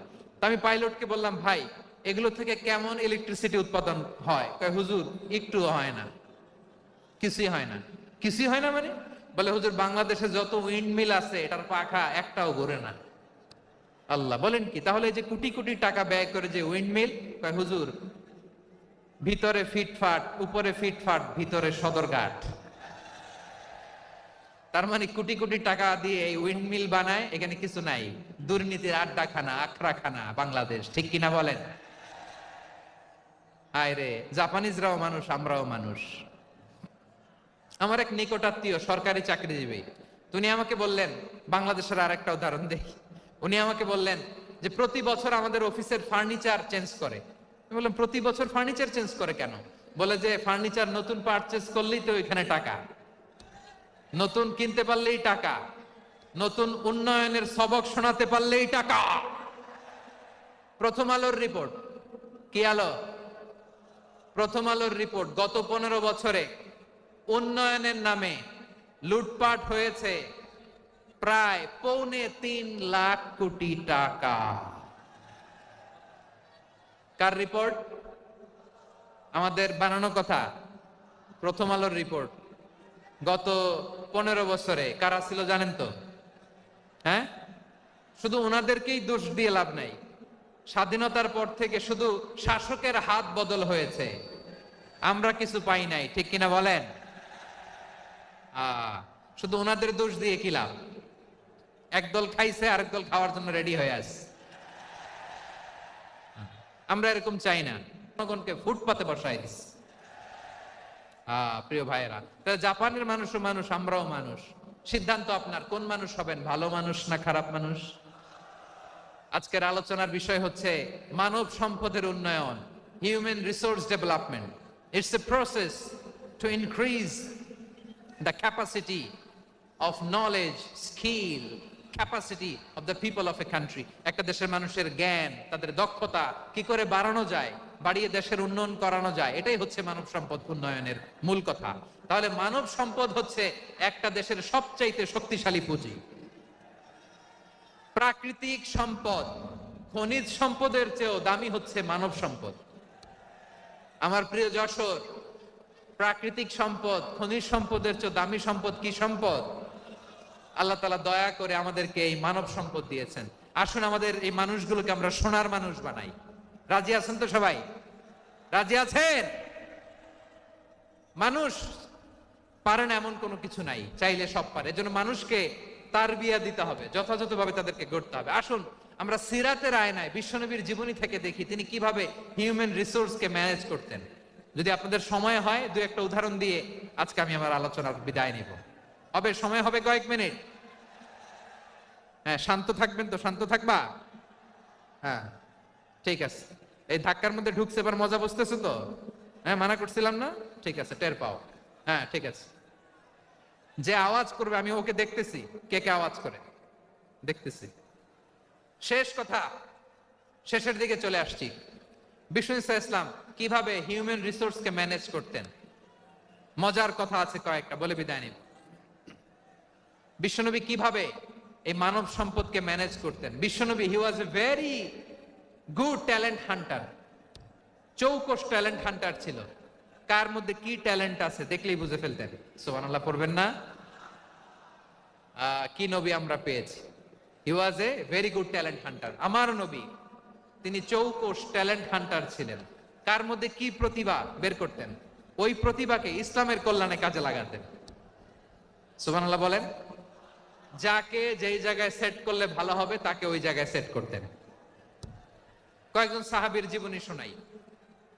আবু মাহজুরা রাদিয়াল্লাহু তাআলা আনহু, মক্কার মুয়াজ্জিন, আগে ছিল মুশরিক, পরে হইছেন মুমিন। উনি কিভাবে মুমিন হইলেন এই ঘটনাটা একটু আপনাদের শোনাতে চাই। তা আপনাদের তো সময় নাই হাতে। হ্যাঁ, সময় আছে? এই জেনজি শেষ করে দিল আজকের প্রোগ্রামটা। 1 ঘন্টা ধাক্কা ধাক্কি করে কেমনে দাঁড়ায় আছে আমি বুঝলাম না।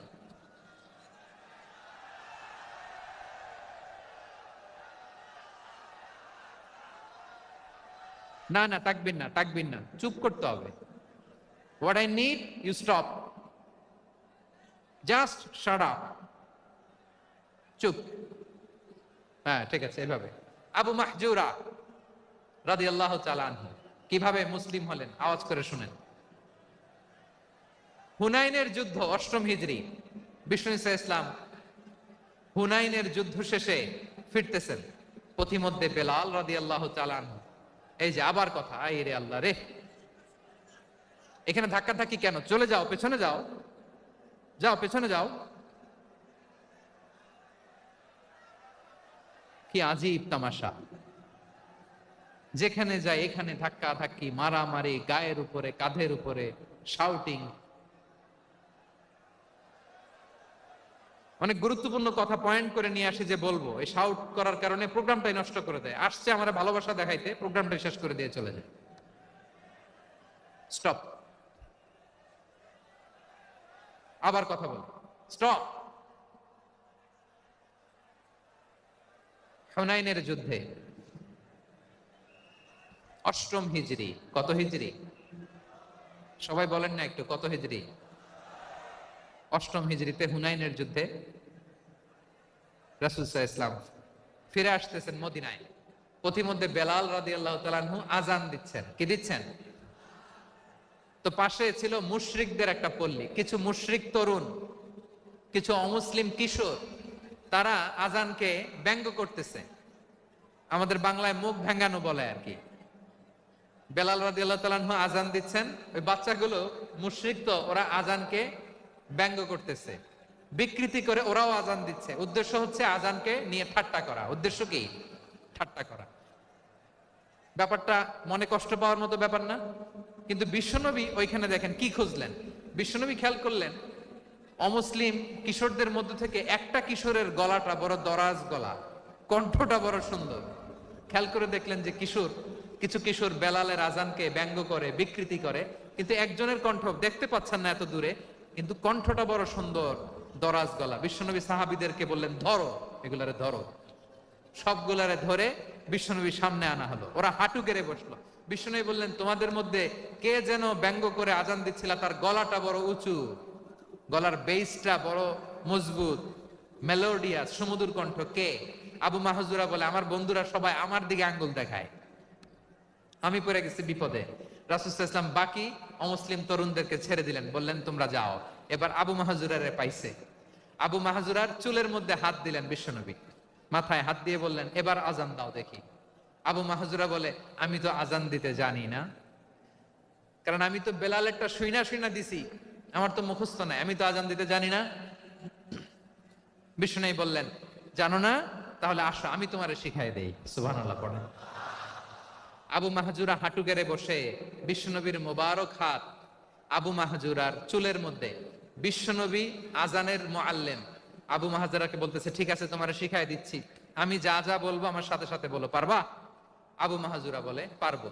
বিশ্বনবী আজান দিচ্ছেন, মাথায় হাত দিয়ে আল্লাহু আকবার, আল্লাহু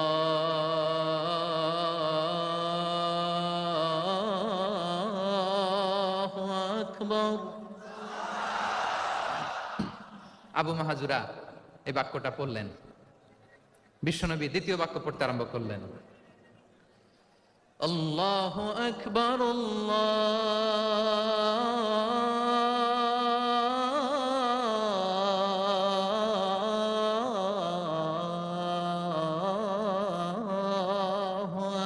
আকবার। আবু মাহজুরা এই বাক্যটা বললেন। বিশ্বনবী আবু মাহজুরার মাথার মধ্যে হাত দিয়ে তৃতীয় বাক্য বললেন, আশহাদু আল্লা ইলাহা ইল্লাল্লাহ।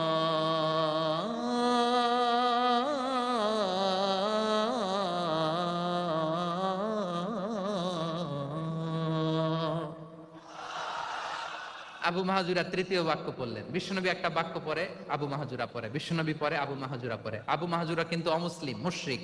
আবু মাহজুরা বলে, এক একটা বাক্য পড়ি আমার কলিজাটা গলে ঠান্ডা হয়ে যায়। এতদিন মোহাম্মদকে গালি দিতাম, এখন মোহাম্মদ আমার মাথায় যখন হাত রাখছে আমার সারা শরীর ঠান্ডা হয়ে গেছে। বিশ্বনবী আজান শিখাচ্ছেন, একটা একটা বাক্য পড়ে আবু মাহজুরাও পড়ে, বিশ্বনবী পড়ে, আবু মাহজুরাও পড়ে। পুরো বাক্যগুলো যখন শেষ, আজান শেষ, আবু মাহজুরাও যখন পুরো আজান করলেন, আবু মাহজুরা বললেন, এতদিন মোহাম্মদের চেহারা দেখলে আমার ঘৃণা লাগতো, আজ থেকে মোহাম্মদের চেহারার চেয়ে প্রিয় চেহারা আমার কাছে নাই। আবু মাহজুরা বললেন, ও মুহাম্মদ, আজানের বাক্য তো আপনি আমারে শেখালেন, এখানেই শেষ করবেন না, আপনি আমারে পড়ায় দেন, লা ইলাহা ইল্লাল্লাহু মুহাম্মাদুর রাসূলুল্লাহ সাল্লাল্লাহু আলাইহি ওয়াসাল্লাম। বিশ্বনবীর সাথে দাঁড়িয়ে উনি শাহাদা পড়ে মুসলমান হয়ে গেলেন। এবার আবু মাহজুরা বলে, ইয়া রাসূলুল্লাহ, ইয়া হাবিবাল্লাহ, আমি মুমিন হয়েছি, মুসলমান হয়েছি, আপনার কাছ থেকে আজান শিখার সৌভাগ্য আমি লাভ করেছি গো নবী। আমার কণ্ঠের বড় তারিফ করেছেন আপনি, আমার আজানকে আপনি পছন্দ করেছেন। একটা জিনিস আপনার কাছে চাই, আপনি আমাকে মক্কার মসজিদুল হারামের মুয়াজ্জিন হিসেবে অ্যাপয়েন্ট করে দে। বিষ্ণু ইসলাম বললেন, যাও আবু মাহজুরা, আমি তোমাকে পৃথিবীর শ্রেষ্ঠতম মসজিদ মক্কার মসজিদুল হারামের মুয়াজ্জিন হিসেবে অ্যাপয়েন্ট করে দিলাম। দেখছেন কিভাবে ট্যালেন্ট হান্টিং করতে হয়, কিভাবে হিউম্যান রিসোর্স মানব সম্পদকে ব্যবহার করতে হয়। আসছিল আজানকে ভেঙ্গাইতে, আসছিল কেন?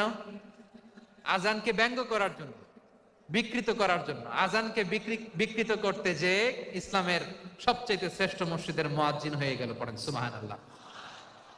হযরত আবু মাহজুরা রাদিয়াল্লাহু তাআলা আনহু ওনার এই সুললিত কণ্ঠ ব্যবহার করে মসজিদুল হারামে এত সুন্দর করে আল্লাহু আকবার বলে আজান দিতেন, মানুষগুলোর, মুসল্লিগুলোর, মক্কাবাসীর হৃদয়কে তিনি বিগলিত করে দিতেন, মানুষের হৃদয়কে ঠান্ডা হয়ে যেত। শুধু এখানেই শেষ না আমার যশোরের ভাইয়েরা, বিশ্বনবী যখন সাইয়েদনা আবু মাহজুরা রাদিয়াল্লাহু তাআলা আনহুকে আজান শিখাচ্ছিলেন, বলেন তো বিশ্বনবীর হাতটা কোথায় ছিল? আবু মাহজুরার মাথার সামনে, এই চুলের উপরে ছিল। আবু মাহজুরা ওই স্মৃতিটাকে ধারণ করবার জন্য, ওই স্মৃতিকে বহন করার জন্য বিশ্বনবীর মোবারক হাত আবু মাহজুরার কপালের চুলের যেই জায়গায় লেগেছে, মৃত্যুর আগের দিন পর্যন্ত আবু মাহজুরা মাথার ওই চুলে কোনোদিন ছুরি আর কামার লাগায় নাই, সেখানে কেচি লাগায় নাই, চুলের মধ্যে খুর লাগায় নাই। আবু মাহজুরা ডান দিকের চুল কাটতো, বাম দিকের চুল কাটতো, পেছনের চুল কাটতো, সামনের চুল কাটতো না। আবু মাহজুরা রাদিয়াল্লাহু তাআলা আনহুর সামনের চুলগুলো বড় হতে হতে যখন এত বড় হয়ে যায়, তিনি চুলগুলো পেঁচিয়ে মাথার মধ্যে রাখতেন। তারপরে তিনি পাগড়ি পরতেন। সবাই জিজ্ঞেস করতো, আবু মাহজুরা, এটা আবার কেমন স্টাইল? দেখতে তোমারে কি বিদঘুটে লাগে? কেমন অড লাগে, কেমন খারাপ দেখা যায়। মক্কায় এমন কোন মানুষ তো দেখি নাই, ডানে চুল কাটে, বায়ে চুল কাটে, পেছনে চুল কাটে, সামনে কাটে না। ওরে আবু মাহজুরা, কেমন দেখা যায় তোমারে? তুমি সামনের চুল কাটো না কেন? আবু মাহজুরা বলে, আমি হাঁটু গেড়ে পেয়ারা নবীর সামনে বসেছিলাম, আমার এই মাথার চুলের মধ্যে মুবারক হাত লাগিয়ে বিশ্বনবী নিজে আমাকে আজানের প্রতিটা বাক্য শিক্ষা দিয়েছেন। বিশ্বনবীর মুবারক হাত, পবিত্র হাত আমার মাথার চুলের যেই জায়গায় লেগেছে, আমি চাই ওই চুলগুলা নিয়ে আমি আমার কবরের ভিতরে যাব। সাইয়েদনা আবু মাহজুরা রাদিয়াল্লাহু তাআলা আনহু ইন্তেকালের আগের পর্যন্ত মাথার সামনের চুলগুলা কাটে নাই। মাথার সামনের চুল তিনি কাটেন নাই। সুবহানাল্লাহ বিহামদি। কেমন ভালোবাসতেন বিশ্বনবী সাহাবীদেরকে, সাহাবারা কেমন ভালোবাসতেন বিশ্বনবীকে। সামনের চুলগুলো বড় হতে হতে এত বড় ছিল, পেঁচিয়ে রেখে পাগড়ি পরতেন, কাটতেন না। নবীর হাত লেগেছিল। সুবহানাল্লাহ পড়েন। তাহলে what is the lesson? Moral of the story কি? মোরাল অফ দ্য স্টোরি হচ্ছে, আসছিল আজানকে ব্যঙ্গ করার জন্য, বিকৃত করার জন্য, হয়ে গেল মসজিদুল হারামের মুয়াজ্জিন। দেখেন বিশ্বনবী একটা খারাপ সিচুয়েশনের মধ্যে থেকে কি ভালো জিনিস বের করে আনলেন। আমি যে শুরুতে বলেছি কিভাবে তিনি হিউম্যান রিসোর্সকে ডেভেলপ করেছেন, ম্যানেজ করেছেন। তিনি যে চৌকুশ ট্যালেন্ট হান্টার ছিল, দেখেন সবার মধ্যে থেকে এর বাছাই করে মুয়াজ্জিন বানাই দিয়েছেন। সুবহানাল্লাহ পড়েন। তার মানে এই না সবাইরে ধরে ধরে উনি মুয়াজ্জিন বানাইছেন। যার যেই ট্যালেন্ট আছে তাকে ওই কাজে অ্যাসাইন করেছেন। যার যেই প্রতিভা আছে তার প্রতিভাকে ইসলামের কাজে লাগিয়েছেন। সুবহানাল্লাহ পড়েন। যায়েদ বিন সাবিত রাদিয়াল্লাহু তাআলা আনহু নাম শুনেছেন? যশোর কথা বেরোয় না। যদি জিজ্ঞাসা সালমান খানের নাম শুনছেন, সবাই হাত তুলবে, জি হুজুর শুনছি, মানে সব দেখা শেষ। সালমান খান, আমির খান, অমুক খান, সব খান মুখস্থ, কিন্তু যায়েদ বিন সাবিতের নাম মুখস্থ নাই মুসলমানদের। যে সাহাবী মাথার সামনের চুল কাটে নাই, মসজিদুল হারামের মুয়াজ্জিন বানাইছেন বিশ্বনবী, সাহাবীর নাম কি? খায়া ফেলাইছে, স্লোগানের সাথে খায়া ফেলাইছে। আবু মাহজুরা। কি নাম? আবু মাহজুরা আল জুমাহি রাদিয়াল্লাহু তাআলা আনহু। এই নামটা আজকে নিয়ে যাইতে হবে যশোর। আবু মাহজুরা রাদিয়াল্লাহু তাআলা আনহু। দুই নম্বরে বলছিলাম যায়েদ বিন সাবিত রাদিয়াল্লাহু তাআলা আনহু। বিশ্বনবী দেখলেন মদিনার এই আনসারী সাহাবী হাইলি ট্যালেন্টেড, ইন্টেলেকচুয়াল, মেরিটোরিয়াস, জ্ঞানের প্রতি তার আকর্ষণ, মারাত্মক আকর্ষণ। বিশ্বনবী তাকে দায়িত্ব দিলেন, কোরআন যা নাজিল হয় তুমি লিখো, কাতিবুল ওহী বানায় দিলেন। সুবহানাল্লাহ। যায়েদ বিন সাবিতরে আবার আজান শিখান নাই, কারণ তার মধ্যে বিশ্বনবী প্রতিভা দেখেছেন, একাডেমিক প্রতিভা। বিশ্বনবীর একাডেমিক প্রজেক্ট গুলো তিনি হ্যান্ডেল করতেন। যায়েদ বিন সাবিত ছিল বিশ্বনবীর ব্যক্তিগত সচিব। কি ছিল? ব্যক্তিগত সচিব। বোঝেন নাই? বিশ্বনবীর ব্যক্তিগত সচিব এবং দোভাষী। ইহুদিরা কিছু লিখে দিলে এটার অর্থ বিশ্বনবীরে বুঝায় দিতেন, আবার ইহুদিদের কাছে কিছু লিখতে হলে তিনি লিখে দিতেন। বিশ্বনবী একদিন বললেন, ইন্নী ওয়াল্লাহি মা আমানু ইয়াহুদা আলা কিতাব। ইহুদিরা যে চিঠি পাঠায় অর্থ তো বুঝি না, আরেক ইহুদি আইনে অর্থ করা লাগে। আবার ইহুদিদের কাছে কিছু লিখে পাঠাইতে চাইলে আমরা তো লিখতে পারি না, ইহুদিরে দিয়ে লেখা লাগে। ওরা যে পয়রা শোনায় লিখে দেয়, আমি ওদের বিশ্বাস করি না। আমার নিজের একজন লোক দরকার। বিশ্বনবী এই যায়েদ বিন সাবিতকে চুজ করলেন ল্যাঙ্গুয়েজের জন্য। উনি বললেন, যায়েদ তোমার সফট স্কিলকে ডেভেলপ করতে হবে, তুমি হিব্রু ল্যাঙ্গুয়েজ শিখে ফেলো। যায়েদ বিন সাবিত বলল, বিশ্বনবীর মোটিভেশন আর ইন্সপিরেশন পেয়ে আমি 15 দিনে ইহুদিদের এই হিব্রু ল্যাঙ্গুয়েজ শিখে ফেললাম। শুধু শিখে ফেললাম না, হাত্তা হাদিকতু, even I became master in the language. এই ভাষা আমি পারদর্শী হয়ে গেলাম। এরপরে ইহুদিরা চিঠি লিখে পাঠালে আর কোন ইহুদি ডাকা লাগতো না, আমি নবীর এটার অর্থ শুনে পরে বুঝায় দিতাম। আবার ইহুদিদের কাছে চিঠি লেখা লাগলে আমি যায়েদ বিন সাবিত চিঠি লিখে দিতাম। সুবহানাল্লাহ। দেখেন এত সাহাবীর মধ্যে থেকে বিশ্বনবীর একাডেমিক প্রজেক্ট, ব্যক্তিগত সচিব, দোভাষী হিসেবে তিনি যায়েদ বিন সাবিতের মতো তরুণকে নির্বাচিত করেছেন। কেমন ট্যালেন্ট হান্টার ছিল আমার নবী। সুবহানাল্লাহ পড়বেন না? বিশ্বনবীর ইন্তেকালের পরে সাইয়েদনা আবু বকর রাদিয়াল্লাহু তাআলা আনহু যখন খলিফা হয়ে আসলেন, কোরআনকে সংকলনের দায়িত্ব দেয়া লাগবে, কোন সাহাবীকে দিবেন? সব সাহাবারা মিলে পরামর্শ করলেন। সাইয়েদনা আবু বকর, ওমর সবাই মিলে এই বিশাল কোরআন সংকলনের গুরু দায়িত্ব বিশ্বনবীর ব্যক্তিগত সচিব, বিশ্বনবীর দুভাষী, বিশ্বনবীর সিলেক্ট করাই লোক যায়েদ ইবনে সাবিত রাদিয়াল্লাহু তাআলা আনহুকে দিয়েছে। কোরআনের কপি তো আজকে এখানে রাখে নাই। এই যে আজকের যে কোরআন পড়েন, এটা আগে এরকম ছিল না। কোরআন নাজিল হলে সাহাবারা চামড়ার, ওটের চামড়ায় লিখে ফেলতো, ওটের চ্যাপ্টা হাড্ডির মধ্যে লিখে ফেলতো, গাছের গুড়ির মধ্যে লিখে ফেলতো, বিভিন্ন জনের কাছে ছড়ানো ছিটানো ছিল। আবু বকর রাদিয়াল্লাহু তাআলা আনহু একসাথে করলেন, পরবর্তীতে উসমান রাদিয়াল্লাহু তাআলা আনহু একসাথে করলেন। 114 সূরার এখন এই মুসহাফ, এই কম্পাইলেশন, এই কপি আমরা পেয়েছি, যার হিউজ কন্ট্রিবিউশন ছিল। এই পুরো কোরআন কম্পাইলেশনের প্রজেক্ট ম্যানেজার ছিল যায়েদ বিন সাবিত রাদিয়াল্লাহু তাআলা। কোরআন কম্পাইলেশনের প্রজেক্ট ম্যানেজার, দেখেন ওনারে মাথায় হাত দিয়ে আজান শিখায় নাই, সুবহানাল্লাহ কইবেন না? তাহলে প্রথম সাহাবী আবু মাহজুরাকে মুয়াজ্জিন বানাইলেন, যায়েদ বিন সাবিতকে ব্যক্তিগত সচিব আর দোভাষী বানালেন, মুসআব ইবনে উমাইর রাদিয়াল্লাহু তাআলা আনহুকে ইসলামের প্রথম অ্যাম্বাসেডর বানালেন। তাহলে তৃতীয় নাম্বার একজন সাহাবীর নাম বলছি, মুসআব ইবনে উমাইর। মুসআব কি নাম? নামটা কেমন লাগে? এই কয়েকজনের ভাল লাগে, বাকিদের ভাল লাগে না? ভাল লাগে? এই এই আর কয়েকটা মিনিট দেওয়া যাবে না আমাকে আল্লাহর রাস্তে? হ্যাঁ ঠিক আছে, আমি তোমাদেরকে ভালোবাসা দেখাবো, দোয়া করব, যদি চুপ থাকো, একেবারে চুপ, কষ্ট সহ্য করো, বাকিরে যা সওয়াব পাবে তোমরা ডবল পাবা, যেহেতু কষ্ট বেশি, কিন্তু চুপ। 3 নাম্বার সাহাবীর নাম মুসআব। এই ধাক্কাধাক্কি কেন? ধাক্কাধাক্কি কেন রে ভাই? না না না, এরকম হইলে আসবো না যশোর, আমি আর আসবো না। হয় পিছনে চলে যাও, নাহলে চুপ, ধাক্কাধাক্কি নেই। 3 নাম্বার সাহাবীর নাম মুসআব। কি নাম? He was the first ambassador in Islam. ইসলামের প্রথম ডিপ্লোম্যাট, প্রথম কূটনৈতিক, ইসলামের প্রথম কূটনৈতিক, ইসলামের প্রথম ডিপ্লোম্যাট, প্রথম অ্যাম্বাসেডর মুসআব ইবনে উমাইর। মক্কার তরুণ যুবক, উনি পারফিউম লাগাইলে মানুষ দেখলেই বুঝতো এটা মুসআব লাগাইছে। এমন ড্যাশিং ফেসের ছিল, এমন স্মার্ট ড্যাশিং ফেস, এমন পার্সোনালিটির মানুষ ছিল মুসআব রাদিয়াল্লাহু তাআলা আনহু। কারণ যিনি ইসলামের স্পোকম্যান হবেন, মুখপাত্র হবেন, তার স্মার্ট হওয়ার দরকার আছে না নাই? আকাবার প্রথম শপথ যখন হলো, তাদের সাথে বিষ্ণু ঈসা ইসলাম মদিনাতে একজন মুখপাত্র পাঠালেন, ডিপ্লোম্যাটকে পাঠালেন, অ্যাম্বাসেডর অফ ইসলাম, তিনি হচ্ছেন মুসআব ইবনে উমাইর। পড়েন সুবহানাল্লাহ।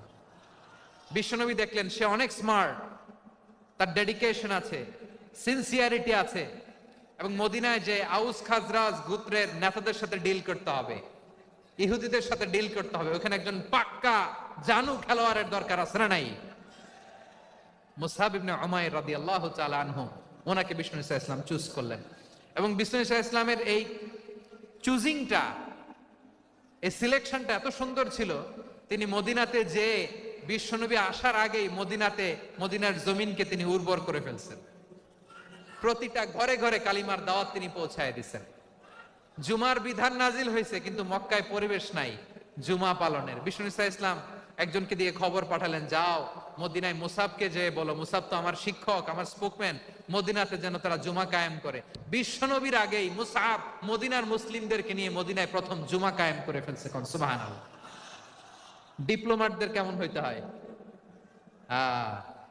অ্যাম্বাসেডারের কেমন হইতে হয়, মুসআব রাদিয়াল্লাহু তাআলা আনহুর কাছ থেকে শিখে নাও। মুসআব নামটা কেমন লাগে?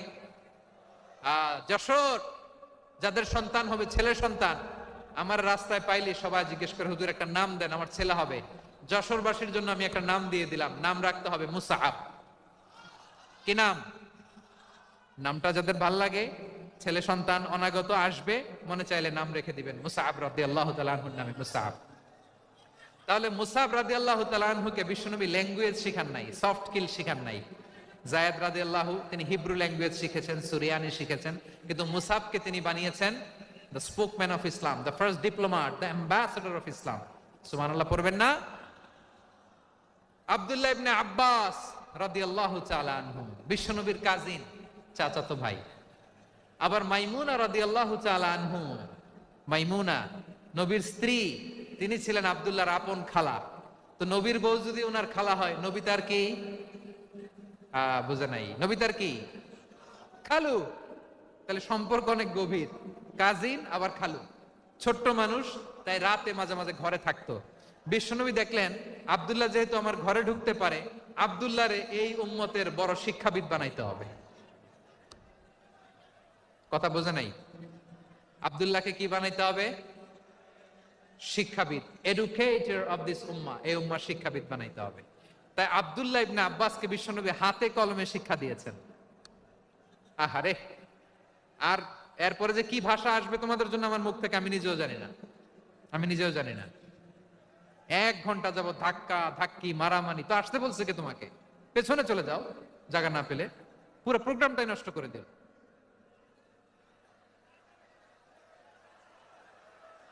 জি, আমার দিকে তাকান, আমি শেষ করে দিচ্ছি। হবে না, ইন্টেলেকচুয়াল আলোচনা এখানে হবে না, আমি বুঝতে পারছি, আমি শেষ করে দিচ্ছি। আব্দুল্লাহ ইবনে আব্বাস রাদিয়াল্লাহু তাআলা আনহু, মনোযোগ দিয়ে কয়েকটা মিনিট শুনেন, আমি এখনই শেষ করে দিচ্ছি। এরপর আওয়াজ করবে, এই যে এগুলো কি আমি বুঝলাম না। আমি বললাম না সব করা যাবে, বসে যাও, শুয়ে যাও, চলে যাও, আওয়াজ করা যাবে না। অন্যকে বসো এটাও বলার দরকার নেই, জাস্ট এদিকে তাকাও। আল্লাহ। আব্দুল্লাহ ইবনে আব্বাস রাদিয়াল্লাহু তাআলা আনহু, ওনাকে বিশ্বনবী হাতে কলমে শিক্ষা দিয়েছেন, যেহেতু উম্মতের শিক্ষাবিদ হবেন, এডুকেটর হবেন। তো বিশ্বনবী রাতে যখন তাহাজ্জুদ পড়তেন, ছোট্ট আব্দুল্লাহ ঘরে থাকতো। বুঝতে পেরেছেন? ছোট্ট মানুষ তো ঘরে থাকতো। তো বিশ্বনবী তাহাজ্জুদের জন্য একবার দাঁড়িয়েছেন, ছোট্ট আব্দুল্লাহ ওযু করে দাঁড়াইছে। আচ্ছা বলেন তো, ইমাম আর মুসল্লি মোট যদি 2 জন হয়, একজন ইমাম একজন মুসল্লি, তো মুসল্লি ইমামের কোন দিকে দাঁড়াবে? ডানে দাঁড়াবে। ছোট্ট আব্দুল্লাহ বুঝে নাই, বিশ্বনবী তাহাজ্জুদ শুরু করেছেন, উনি ইক্তেদা করছেন আর দাঁড়াইছেন বায়ে। কোথায় দাঁড়িয়েছেন? আব্দুল্লাহ বলেন, যখন আমি বায়ে দাঁড়ালাম, আখাযা রাসূলুল্লাহ সাল্লাল্লাহু আলাইহি ওয়াসাল্লাম উযুনি আল ইউমনা ইয়াফতিলুহা, বিশ্বনবী নামাজরত অবস্থায় আমার কান ধরে টেনে আমার ডান দিকে এনে দাঁড় করায় দিলেন। পড়েন সুবহানাল্লাহ। দেখেন, হাতে কলমে শিক্ষা। আর জীবনে ভুলাবে? কথা কয় না, আর ভুলাবে? আর ভুল হবে না। এভাবে বিশ্বনবীর অনেক সঙ্গ পেয়েছেন, সফর করেছেন, একই বাহনে বসেছেন, এক বাহনে বসে লম্বা নসিহত করেছেন, বলেছেন, ইয়া গোলাম ইহফাজিল্লাহ ইয়াহফাজকা, ইহফাজিল্লাহ তাজিদহু তুজাহাক, ইযা সাআলতা ফাসআলিল্লাহ ওয়া ইযা ইসতাআনতা ফাসতাইন বিল্লাহ।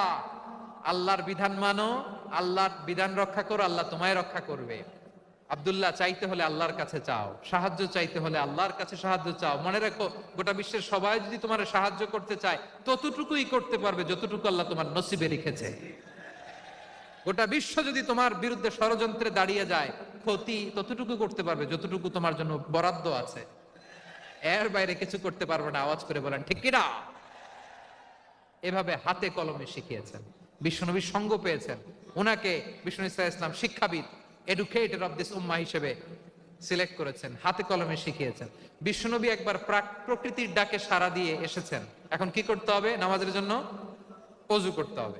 বিশ্বনবী এসেই দেখেন ওযুর বদনায় পানি ভরা, খুশি হয়ে গেলেন, বললেন, কে রেখেছে পানি? একজন বলল, আব্দুল্লাহ রেখেছে। বিশ্বনবী অত্যন্ত খুশি হলেন, খুশি হয়ে একটা দোয়া করলেন, বললেন, আল্লাহুম্মা ফাক্কিহু ফিদ্দীন ওয়া আল্লিমহু তা'ওয়ীল। আল্লাহ, তুমি আব্দুল্লাহকে দ্বীনের বুঝ দিও আর কোরআনের তাফসীর শিক্ষা দিও। বিশ্বনবীর এই দোয়া এমন লাগছে, উনি রাইসুল মুফাসসিরিন, এই পৃথিবীতে যত মুফাসসির ছিল, যত মুফাসসির আসবে, সকল মুফাসসিরের সম্রাট হিসেবে স্বীকৃত হয়েছেন আব্দুল্লাহ ইবনে আব্বাস। বিশ্বনবী ওনারা আজান শিখান নাই, বিশ্বনবী ওনারা ল্যাঙ্গুয়েজ শিখান নাই, বিশ্বনবী ওনারা অ্যাম্বাসেডর বানান নাই, হাতে কলমে শিক্ষা দিয়েছেন। ছোট্ট মানুষ, বিশ্বনবী ইন্তেকাল করলেন, আবু বকরের সময় গেল, ওমরে ফারুকের খেলাফত, তখনও তিনি তরুণ। ওমরে ফারুক রাদিয়াল্লাহু তাআলা আনহু ওনার ক্যাবিনেট মিনিস্ট্রির বৈঠকে এ আব্দুল্লাহ ইবনে আব্বাসকে পাশ দিয়ে বসায় রাখতেন। বয়স্ক সাহাবারা এটা পছন্দ করতো না, তারা বলতো ঘটনা কি, আব্দুল্লাহর মতো ছেলে নাতি আমাদের আছে, এরা কেন রাখে ওমরে ফারুক? ওমরে ফারুক এটা টের পেলেন, তিনি বুঝতে পারলেন যে ক্যাবিনেট মেম্বাররা এটা পছন্দ করে না, ছোট্ট আব্দুল্লাহরা কেন রাখি, কেন যে রাখি এটা একদিন বুঝাবো। একদিন মিটিং এ তিনি সবাইকে বললেন, ইদা জাআ নাসরুল্লাহি ওয়াল ফাতহ। এই আয়াত দ্বারা উদ্দেশ্য কি বলেন তো মুরব্বী সাহাবীরা? এক সাহাবী বলেন, এই সূরা দ্বারা উদ্দেশ্য, আল্লাহ বলেছেন আমাদেরকে বিভিন্ন ল্যান্ড, বিভিন্ন এলাকা বিজয় করতে হবে। ওমরে ফারুক বললেন না, হয়নি। আরেকজন বললেন, বিজয় হওয়ার পর আমাদের বেশি বেশি আল্লাহর বরত্বের ঘোষণা দিতে হবে, এটা উদ্দেশ্য। ওমরে ফারুক বললেন না, হয় নাই। যারা জিজ্ঞেস করেন কেউ পারে না। সব শেষে বিশ্বনবী ছোট্ট আব্দুল্লাহরে বলেন, আব্দুল্লাহ, ইদা জাআ নাসরুল্লাহি ওয়াল ফাতহ এর দ্বারা উদ্দেশ্য কি বলতো? ছোট্ট আব্দুল্লাহ বলেন, হুয়া আজালু রাসূলিল্লাহ। এই আয়াত দ্বারা বিশ্বনবীর বিদায়কে উদ্দেশ্য নেওয়া হয়েছে। ওমরে ফারুক বললেন, হাযা হুয়া, এটাই তো সঠিক উত্তর, এটাই সঠিক তাফসীর এই আয়াতের। কারণ ইদা জাআ নাসরুল্লাহি ওয়াল ফাতহ, যখন আল্লাহর সাহায্য আর বিজয় আসবে, ওয়া রাআইতান নাসা ইয়াদখুলুনা ফি দীনিল্লাহি আফওয়াজা, আপনি দেখবেন দলে দলে ঢলে ঢলে বানের পানির মতো মানুষ ইসলামের দিকে ঢুকতেছে, ইসলামের বিজয় হয়েছে। তো ইসলামের বিজয়ের মিশন নিয়ে নবী আসছে, বিজয়ী যখন হয়ে গেছে এখন তো নবীর বিদায় হবে। জোরে বলেন ঠিক কিনা? কোন সাহাবী এই সূক্ষ্ম কথাটা ধরতে পারে নাই, ওই আব্দুল্লাহ ছাড়া। আব্দুল্লাহ যখন উত্তর দিছে, সব সাহাবীদের টনক নড়েছে। এরপর থেকে কোন ক্যাবিনেট মিটিং এ আর কোন সাহাবারা কোনো প্রশ্ন করে নাই, আওয়াজ করে পড়েন সুবহানাল্লাহ। বিশ্বনবী আব্দুল্লাহ ইবনে আব্বাসকে দ্য এডুকেটর অফ দ্য উম্মাহ, উম্মার শিক্ষাবিদ হিসেবে গ্রহণ করেছেন। আওয়াজ করে পড়তে হবে আল্লাহু আকবার। সাহাবীদের নামগুলো মনে থাকবে? এক নম্বরে আবু মাহজুরা, মুয়াজ্জিন বানাইছেন। যায়েদ ইবনে সাবিত, দোভাষী, ট্রান্সলেটর অফ প্রফেট, এবং তিনি ছিলেন বিশ্বনবীর ব্যক্তিগত সচিব। Musab ibn Umair, the first ambassador and diplomat of Islam. Abdullah ibn Abbas, এই উম্মার সবচেয়ে বড় এডুকেটর, শিক্ষাবিদ। আরেকজন ছিল আব্দুল্লাহ ইবনে মাসউদ রাদিয়াল্লাহু তাআলা। দুই আব্দুল্লাহ, আব্বাস গেল, আরেকজন হচ্ছে মাসউদ। মক্কার তরুণ, ছাগল পালতো মুশরিকের। বিশ্বনবী আর আবু বকর রাদিয়াল্লাহু তাআলা আনহু একবার গেলেন, যে দেখে এই তরুণ দাঁড়ায় আছে। বিশ্বনবী বলেন, আমি খুব ক্ষুধার্ত, তোমার কাছে কি দুধ আছে ছাগলের? আব্দুল্লাহ আছে, ওয়ালাকিন আনা মুতামান, কিন্তু যে দুধ আছে এটা আমানতের, আমি দিতে পারবো না। বিশ্বনবী এইটা শুনেই তার টার্গেট করে ফেলছে। আনা মুতামান, দুধ আছে কিন্তু এটা আমার মালিকের, আমি তো দরদ দেখায় আমার মালিকের দুধ, আপনি পথিক, আপনারে দিতে পারি না। বিশ্বনবী টার্গেট করে ফেলছেন, এরে আমার কাজে লাগাইতে হবে। বিশ্বনবী বললেন, আচ্ছা ঠিক আছে, দুধ দিও না, কিন্তু এমন ছাগি আছে কিনা যেই ছাগির সাথে কোনো ছাগলের মিলন হয় নাই, তার ওলানে দুধও আসে নাই, বাচ্চাও নাই, এরকম ছাগির থেকে যদি আমি দুধ খাই তাহলে তো সমস্যা নাই। বলতেছে, এরকম ছাগির থেকে দুধ খাইলে সমস্যা নাই, কারণ এরকম ছাগির ওলান থেকে দুধ আসবেও না।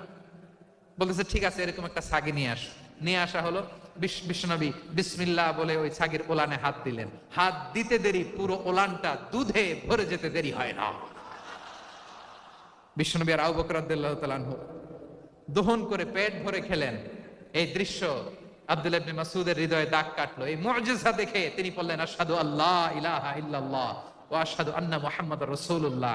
তিনি ষষ্ঠ মুসলিম ছিলেন, 6 নম্বর মুসলমান। ওনাকে টার্গেট করে বিশ্বনবী দেখলেন এমন ইন্টেলেকচুয়াল ব্রেন, উনি সূক্ষ্ম সূক্ষ্ম জিনিস বুঝে বেশি, ফিকহি জ্ঞান ওনার মধ্যে বেশি। বিশ্বনবী ওনাকে কোরআনের জ্ঞান শিক্ষা দিতে লাগলেন। উনি বিশ্বনবী সবার কাছে কোরআন শোনায়, কিন্তু বিশ্বনবী নিজে আব্দুল্লাহ ইবনে মাসউদের কাছ থেকে কোরআন শুনতো। বিশ্বনবী একবার বললেন, ইকরা আলাইয়া ইয়া মাসউদ।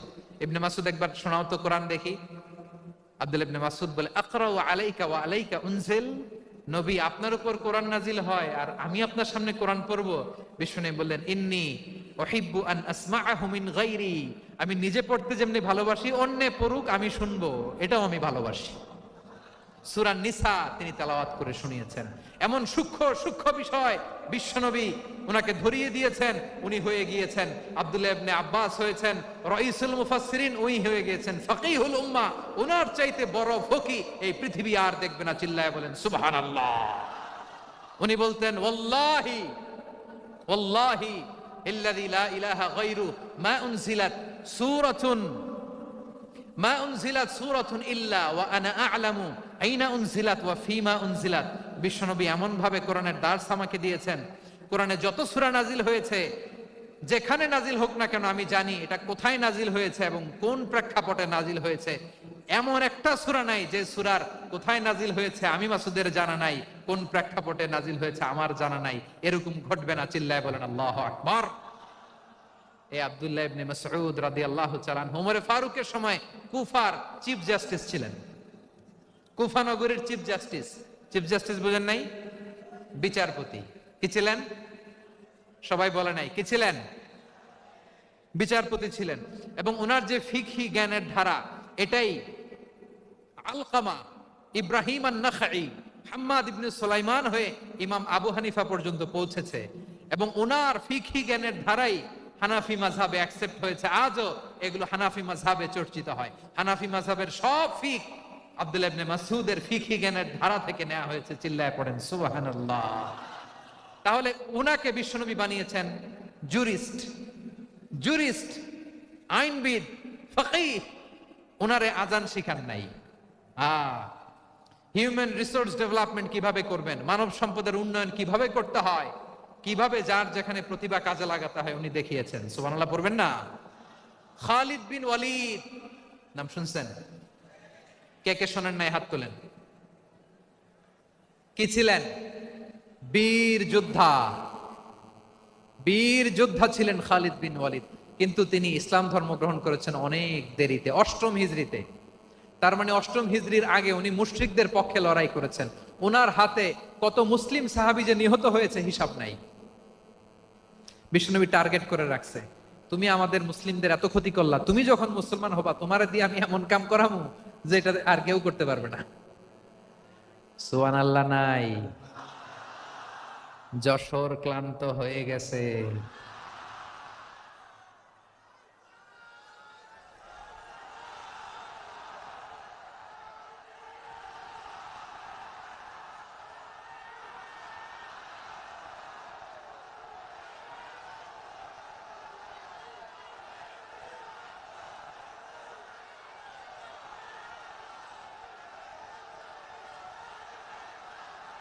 মাশাআল্লাহ, বসুন বসুন বসুন। খালিদ বিন ওয়ালিদ রাদিয়াল্লাহু তাআলা আনহু 8ম হিজরিতে মুসলিম হয়েছেন, মক্কা বিজয়ের আগে। তো মক্কা বিজয়ের আগে যখন মুসলিম হয়েছেন, এর আগে কি করছেন? কাফিরদের সাথে যুদ্ধ করেছেন।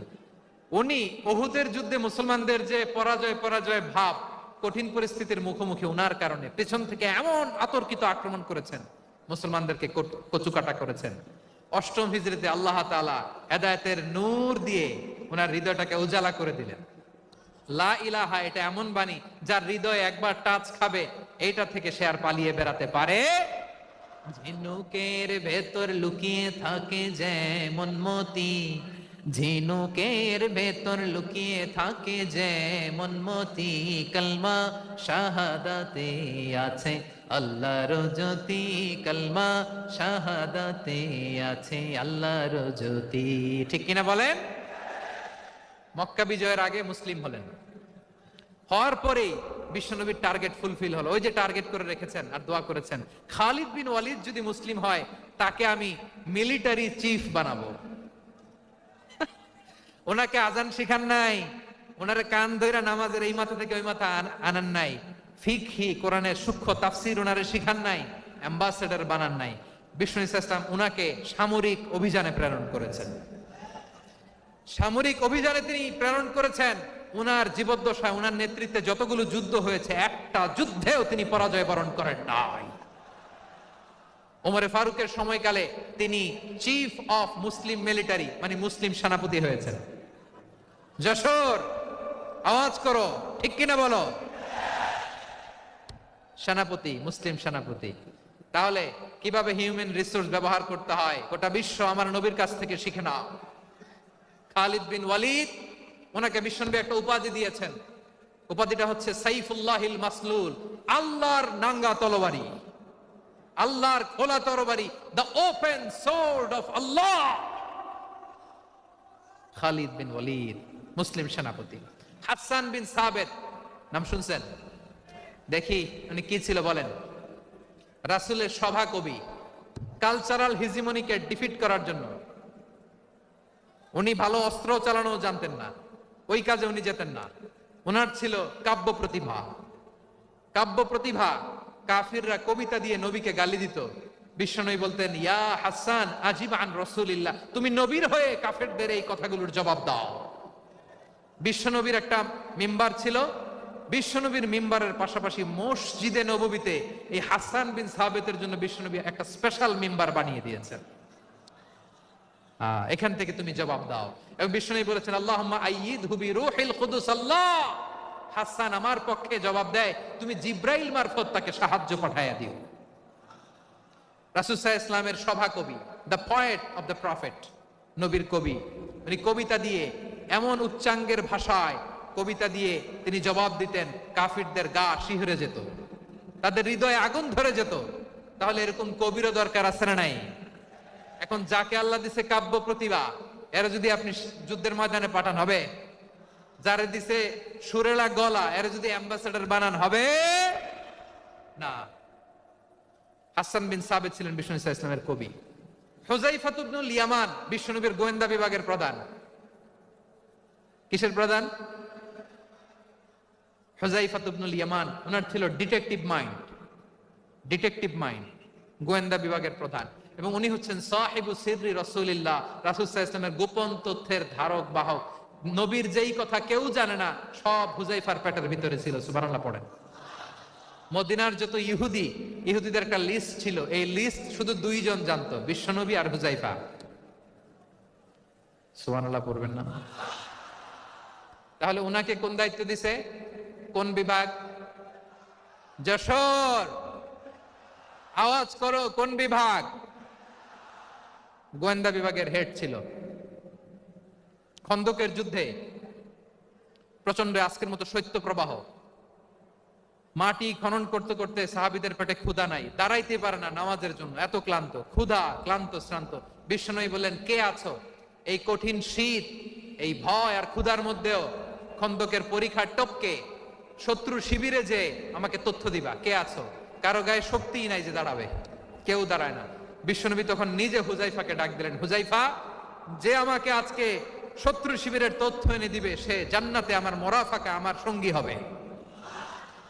হুযায়ফা রাদিয়াল্লাহু ইবনুল ইয়ামান জীবনের ঝুঁকি নিয়ে এই ক্ষুধা, শৈত্য প্রবাহ, কোল্ড ওয়েভস কে উপেক্ষা করে পরীক্ষা টপকে শত্রু শিবিরে যে সবার কথাগুলো চুপে চুপে শুনে বিশ্বনবীর দরবারে এসে গোয়েন্দাদের মতো তথ্য সরবরাহ করেছে।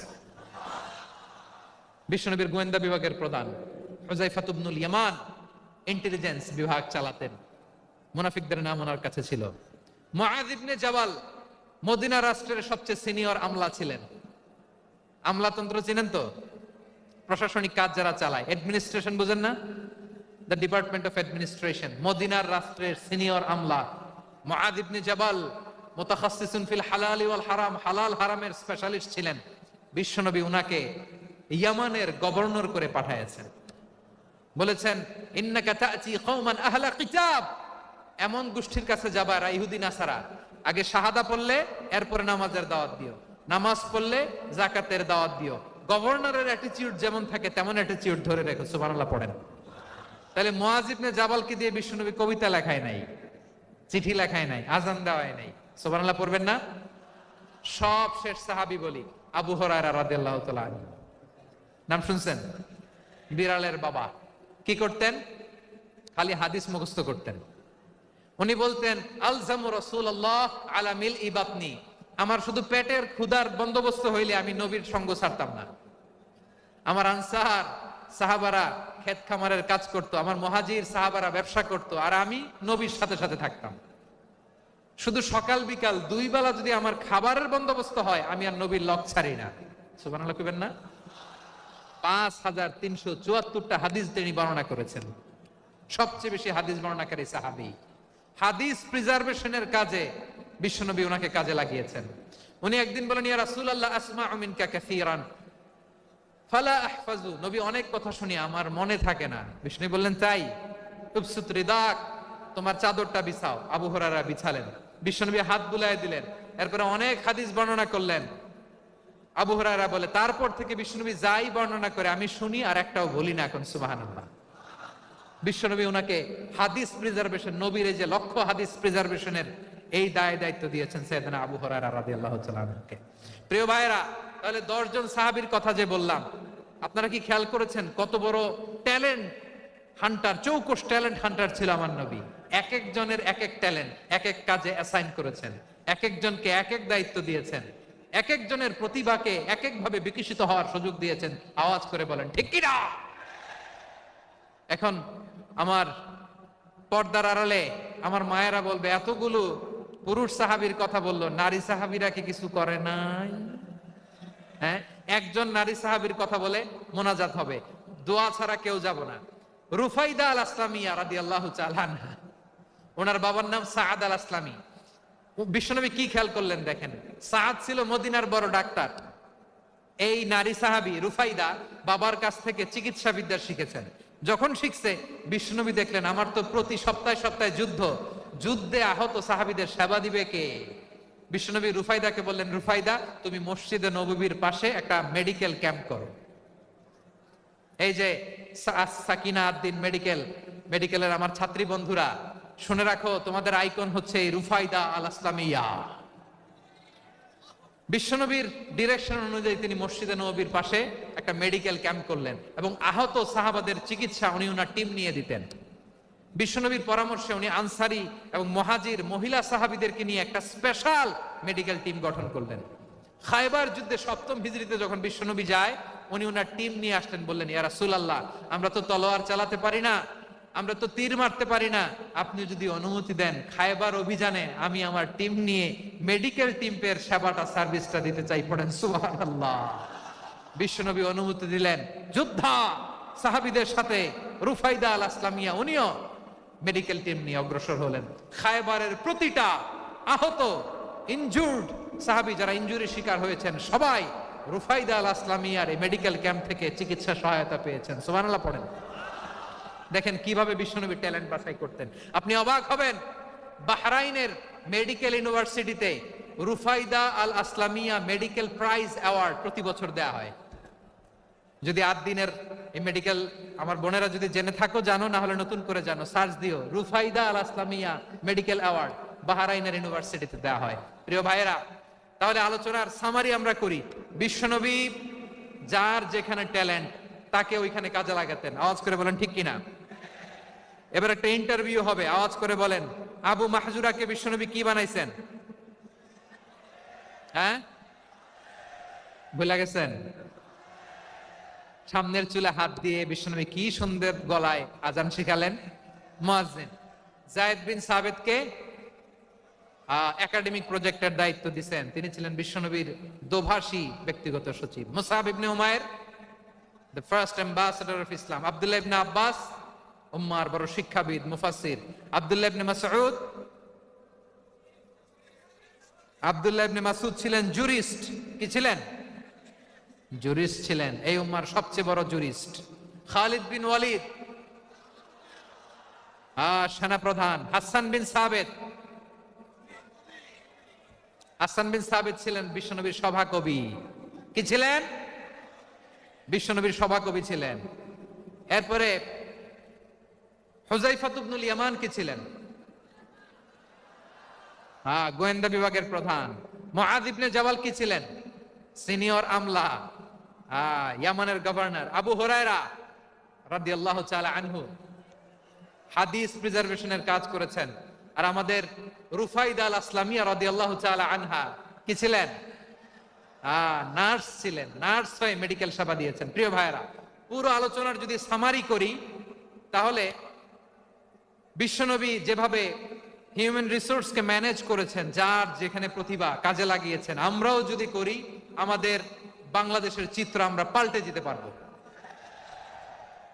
আমরা শুরুতে শুনেছি মানুষের আছে অসীম সম্ভাবনা, প্রতিটা মানুষ অনন্য, যত্ন নিলে, যথাযথ পরিচর্যা করলে মানুষ বিশ্ব জয় করতে পারে। ঠিক কিনা? আমাদের হাফেজে কোরআনের সামনে দাঁড়াতে পারে এমন কোন হাফেজে কোরআন আল্লাহর জমিনে জন্ম হয় নাই। গোটা বিশ্ব কাঁপিয়ে তারা সেরা। আমাদের ক্রিকেটাররা সেরা, আমাদের তৈরি পোশাক শিল্প সেরা। এরকম অনেক অনেক সেরা জিনিস আছে, আমরা এগুলোরে নার্চারিং করতে পারি নাই, পরিচর্যা করতে পারি নাই, সঠিক তারবিয়াতের অভাব। তাহলে মানুষের অসীম সম্ভাবনাকে কাজে লাগাতে হবে। ঠিক কিনা বলেন? ইউনুস গভর্নমেন্টকে আমি বলবো, অল্প সময়ের জন্য আপনারা এসেছেন, সংস্কারও করতে হবে, আবার নির্বাচনও করতে হবে, সব সংস্কার হয়তো করতে পারবেন না, যতটুকু পারবেন এর মধ্যে আমাদের যে হিউজ ম্যান পাওয়ার, আমাদের যে মানব সম্পদ, হিউম্যান রিসোর্স, এটাকে ডেভেলপ করে আপনাদের যেতে হবে। যেটা পারবেন না সেটাকে পরবর্তী নির্বাচিত গভর্নমেন্টের কাছে রেখে যেতে হবে, যে তারা যেন করে, তাদের কাছে আপনারা এটা রেখে যাবেন। তাহলে মানুষ চাইলে বিশ্ব জয় করতে পারে, আর মানুষকে হারাতে পারে কেউ? জোরে বলো যশোর, মানুষকে হারাতে পারে কেউ? আল্লাহ আমাদেরকে জনসংখ্যা দিয়েছেন প্রিয় ভাইয়েরা।